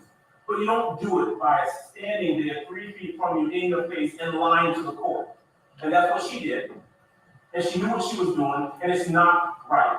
Listen, you heard Mrs. Steele. Mrs. Steele said, Your Honor, I am going to surrender my bar card and have her surrender her bar card if what she is saying is true. She wasn't wrong. She wasn't wrong. She was not candid with the court. And at some point, you've got to say to the parties, if I've done that, I'll expect you to say, Mr. Adams, don't do that again. Don't step up to me and lie to try to get me to rule or overrule something I already ruled up. Don't do it again. You want to say that to them. We're not playing games in this courtroom. These are these people's lives at stake. And like I said, sometimes you win a motion, sometimes you lose. But you don't get the court to address something or readdress something like that. That's all. Say something to them, is all I'm requesting. All right, sir. You may. Your Honor, I would not ask the court to listen to the 17-second video. But what you did tell me, Ms. Love, wasn't the entirety of what was reported on states one. It did have other statements on it. It's different if you told me just there were statements on here, probably listening to yourself. Not the yeah. No, my recollection, and I'm going to speak candidly because it's been. I don't know if there'll be nothing less. And Your Honor, that's what I've been pushing for all along. There have been times as the court is aware that we have been at the bench and misrepresentations, all the misrepresentations have been made. And the court has seen my reaction to them. I am the one who's constantly saying I have a candor to the court. All of you do. All of you do. We do. And when Mr. Adams just read those series of things that he read, those half of what he said, I didn't catch. The part that I did catch and remember is the part I kept repeating just now, snitching bitches. And I didn't even recall that part was there. But what I did know was that the relevant portion and the relevant speaker was Mr. Williams. And Your Honor, I asked, and we can do this in chambers or wherever, but Your Honor, I believe that certain requests and comments to the court have risen to a level of being not true motions or requests based on legal analyses, but more level specifically on a personal level, which I've attempted to stay away from. Whatever one's reason for doing what they do, if it's to better advocate for their client, that is fine, they're entitled. But you're not entitled to do everything in whatever position you're in, be it state or be it defendants, because you have an overall responsibility can be in court. I agree, Your Honor. There are certain things you just cannot do anyway. Those advocacy is but it should never be confused for misstatements or for anything else that's not less than human. I think both sides, you all have fighting very diligently and valiantly about your respective sides.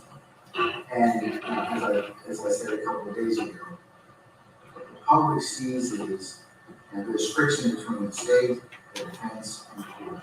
That is natural and it is good for the system because it shows that we are not in collusion. Justice is what it will be, whatever the jury will decide. But what I am going to just advise everyone to kind of relook is what you tell each other, what you tell me, Because there have been times where I have not received, I would consider what is accurate information in this footnote. Okay, and I know, and I'm not trying to attribute, dishonesty in any party, but I have to rely, most all courts have to rely on counsel for the representation. So you can't remember what it is to say, tell me that. It's just like your duty to, when I'm asked if there's any adverse position to this particular statute law, you're required to tell me. I mean, so I mean, I understand there's zealous advocacy, but I would also just remind everybody with the sound of my voice, professionalism really doesn't matter to you all, and it matters to the court, and it matters to those that are watching this particular trial. Yes, there have been some times that these proceedings are acrimonious, or intense. And the court has had to chastise both sides for things that have occurred. I don't have any personal issue. Remember what I told you, I told the jury this when I charged them. The court has no interest in this case. My sole responsibility is to see that it is tried fairly as to both sides. So, and I maintain that in terms of I respect everybody here as advocates, but I do need to have you just relook what you're saying to each other and to the court, because it really does make a difference in terms of our presentation before this jury. And ultimately, the jury's going to make a decision. So, all of you are very seasoned advocates. Even the newest lawyers in here have crossed that particular bridge at this point in time, given the length of time we've been in this court. So I can just tell you from everybody's perspective, and everyone else, Mr. Adams, and all of you here, that you all have jobs you have to do. The court understands that. But please remember at the end of the day, this won't be the last case you try to line up, it may be the last issue that you try. So, but the court understands that you have a job to do. I understand. And I have a job to do as well. I'm very clear. In terms of what comes in, comes out, in terms of my functions. So, I understand at the end of the day, we have a similar, but I understand you will have dissimilar objectives in terms of what the SUCs are in terms of the roles and responsibilities. But don't ever forget the duty came to the court, the duty of professionals as advocates, and the duty of civility. It still applies in criminal cases as well. These defendants are presumed to be innocent, and they are innocent, and that's what this jury will ultimately decide. But we'll have to get there and they'll make a decision. Okay? And until proven otherwise, they are presumed innocent until they're innocent right now, as we say here. You hear that, right? And until I charge the jury accordingly, and otherwise, and the evidence is presented to them, this person in charge. Did you just hear what she said and what he said? So, and until I charge the jury accordingly. Hold on, we gotta go back a little bit. Now listen to what the judge said. Both in criminal cases as well. These defendants are presumed to be innocent, and they are innocent, and that's what. You hear what he said? These defendants are presumed innocent, and they are innocent. Did you hear that, y'all? Did y'all hear that? They are innocent right now. Will ultimately decide, but we'll have to get there and make a decision. Okay? And until proven otherwise, they are presumed innocent until they're innocent right now, as we say here. They're innocent right now, he said. Until I charge the jury accordingly, and otherwise, and the evidence is presented to them, this person in charge of. You see, this is what the people don't understand that. Thank you, Honor, and thank you. You see, he corrected her too. Also, the concern that I have, because that is my main concern, the level of stability and the level of personal commentary, level that is, in my estimation, not necessary. And I appreciate. That's it. Everyone's And that's why I try to tell people. can be accused of that at various times. I mean, I think that every issue, and anything that's been raised at this point in time, anyone who's sitting in this courtroom is probably violated at some point in time or another.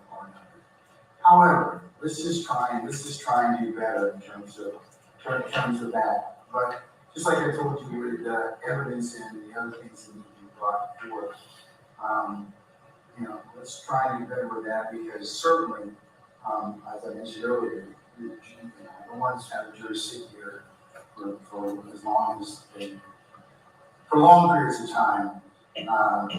When we take care of our business, we need to plan accordingly. But I think you all could probably do a better job at least forecasting what is going to be tendered or submitted so that we can minimize delay. So, I mean, to the extent you all started to do that, working with it better, but we'll see how it goes. All right? All right, so I ruled upon 112, blah. What I'd like to do is, how much do you have left to do this year? I wanted to play, the video, Your Honor, and. So how much? It was like, please, Okay, so how much more do you, just estimate, okay? I'm gonna double whatever you tell me, so, how long do you think you'll have more of, Sergeant, after that, I will pass it. all right. Council, I know you don't have plenty across, but this will be the end of our work week, and, we'll pick up on Monday. John, outside of the presence of the jury, but on the record, would you permit me to ask Investigator Gaither when she returns on Monday to bring all of her reports? Now watch this. This is the thing that was amazing, y'all. Remember, she's retired from APD. Okay, well, I think, look, it's not a deposition, okay? It's not, okay? But I think she's gonna be on the stand for a little while, for cross. Hey, So I don't VK. think that, and the state, have you asked her independently outside, or? I asked what her reports are. I didn't specifically ask her to bring them. If you allow me to Steph, you walk part out of there, the I family just too. wanted- Hey, I'd like to bring her Stephanie. reports up. Thank you for being part of the family. I miss all of these members. Oh man, welcome to the family, Stephanie Smith. I even miss Road Dog. Dang. Why don't you ask her now so I can? Okay, now watch this. Look. He's going to go ask her, right? Look. Just ask her that. I'll take up something else. He's going right now. He's walking over there to go ask. I didn't ask her if she could bring reports on Monday. She said she doesn't have them. Okay, well, just ask her. See, he's going to ask. Now watch Brown run behind him. Watch. He's going to run past my thing right now. Hold on, watch. 5, 4, 3. There he go, past it. Do you see that, right? He went and followed, you see he ran right behind him. You saw that, right?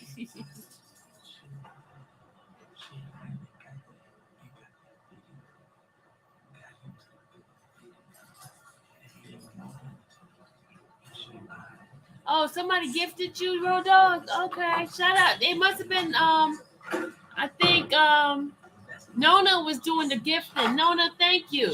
See, look, he came back. The guy followed him. Y'all saw that?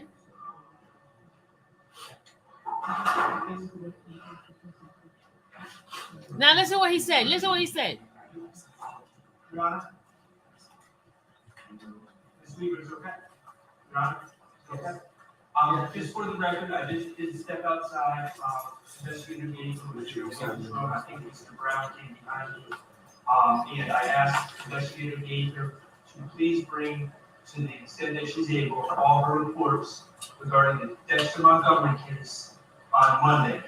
And she indicated that she is no longer the APD and she did not commit to bring them.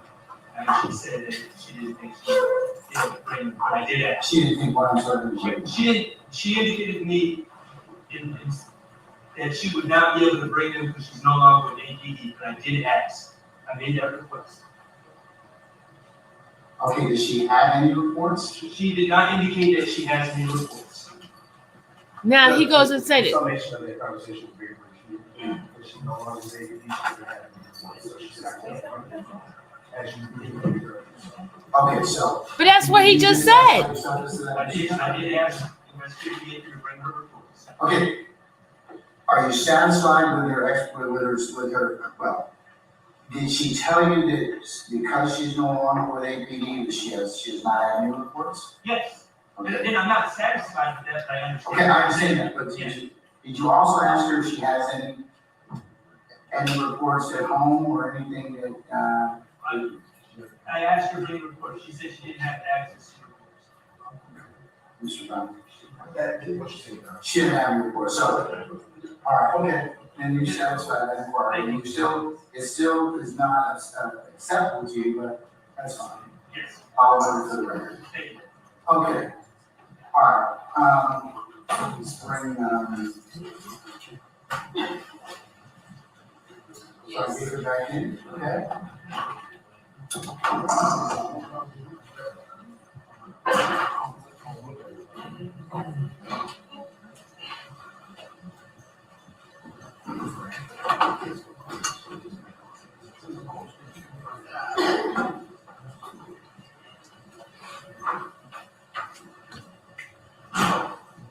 I was Gaither that walked by. I had to cover my thing so y'all didn't see her. Ha!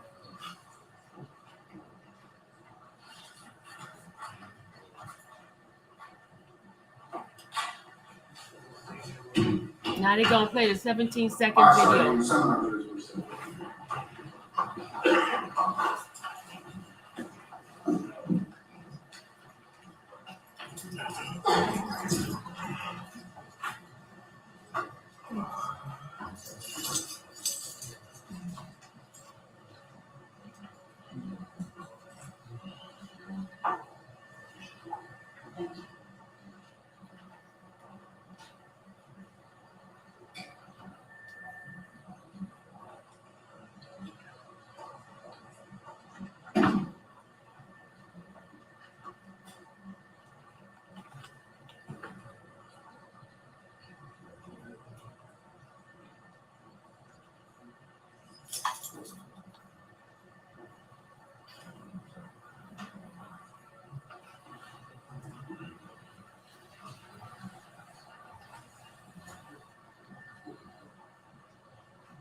All right, ladies and gentlemen, please be seated.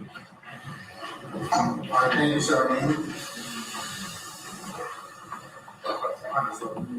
you, Your Honor. Permission to publish case exhibit 112, Robert. Any further objection is all I've been heard in the first grade. Nothing further, just continue. All right, I'm going to admit state 112 Bravo over objection with the evidence that the court is already ruled upon and if you publish it, you see. Thank you, Your Honor.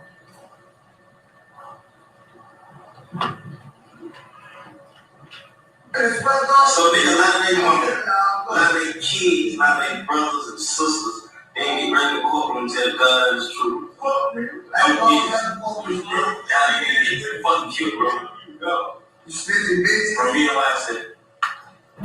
All the stuff that was said in the back was all those other people. Y'all heard So that. either is that the, video that you were able to capture from the account that you spoke of earlier to be confirmed? Thank you. Your Honor, at this time, I'm passing. All right. Ladies and gentlemen, given the fact that it is Wednesday at 5:05 and we've had, this was the work week that I promised you. At this point, we're going to recess for today. And since it's a natural stopping point, we'll go ahead and we'll reconvene on Monday. So,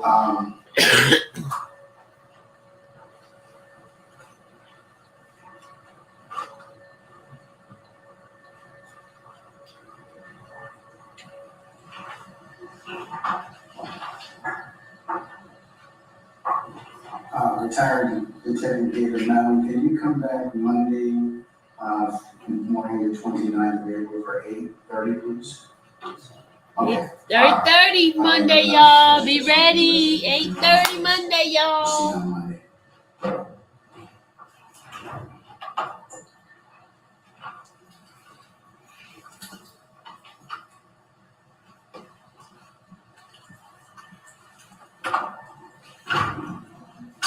All right, ladies and gentlemen, the jury, any minister or inquiry needs.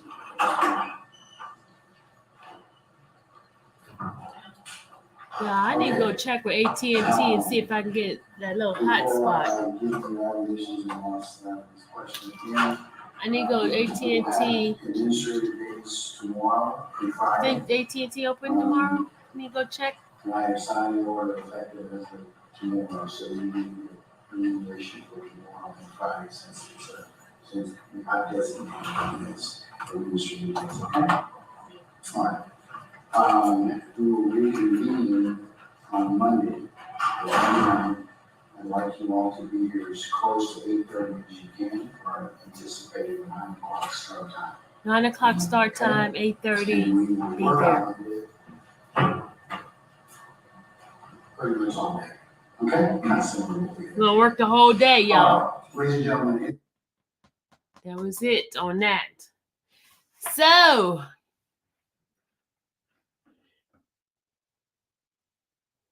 all right, guys. I hope you guys, I overdosed you guys on it. We've been on here almost 4 hours. Almost 4 hours. Can't say I didn't share stuff with y'all. We saw Trish in action, okay? You guys cannot say I didn't give y'all enough to overdose today, okay? 3 seconds when the judge hears the voices, he should have stopped it. I love talking about this case. It's better than TV. So, guys, tomorrow I'll be back on, and I got some more videos to show you guys. Just stuff from my little secret bag. Let me stop. Just for y'all to overdose on. You know how you guys are. I just love clipping. See, at least I got a chance to see Trish. When can we protest? She said, when can we protest? Maybe I can get Mr. Williams to be my guest. I don't know. I don't know. We see, y'all. We'll see. We shall see. Maybe I just let him come and say hello to you guys. If y'all be good, y'all gonna be good. Say, I'll be good, Mimi. That's what the little kid used to say. I'll be good, Mimi. They're gonna be good. I'll ask him. Just to come and say hello to you guys.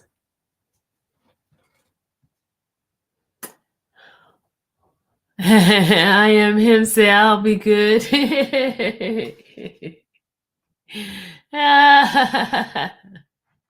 You're welcome, Nona. All right, guys, I gotta go eat something. I haven't eaten. All I've been doing is drinking tea. I'm gonna go eat. Talk to you guys later.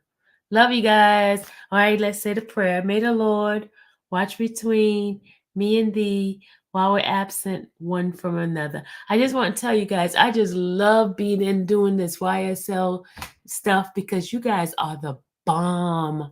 You guys give me so much peace, so much happiness because we just sit here and we enjoy this stuff and not, whew, you guys, just love y'all. See you guys later, okay? Bye. That's why I don't mind being on there 3, 4, 5 hours with you guys. But I gotta go eat. Bye.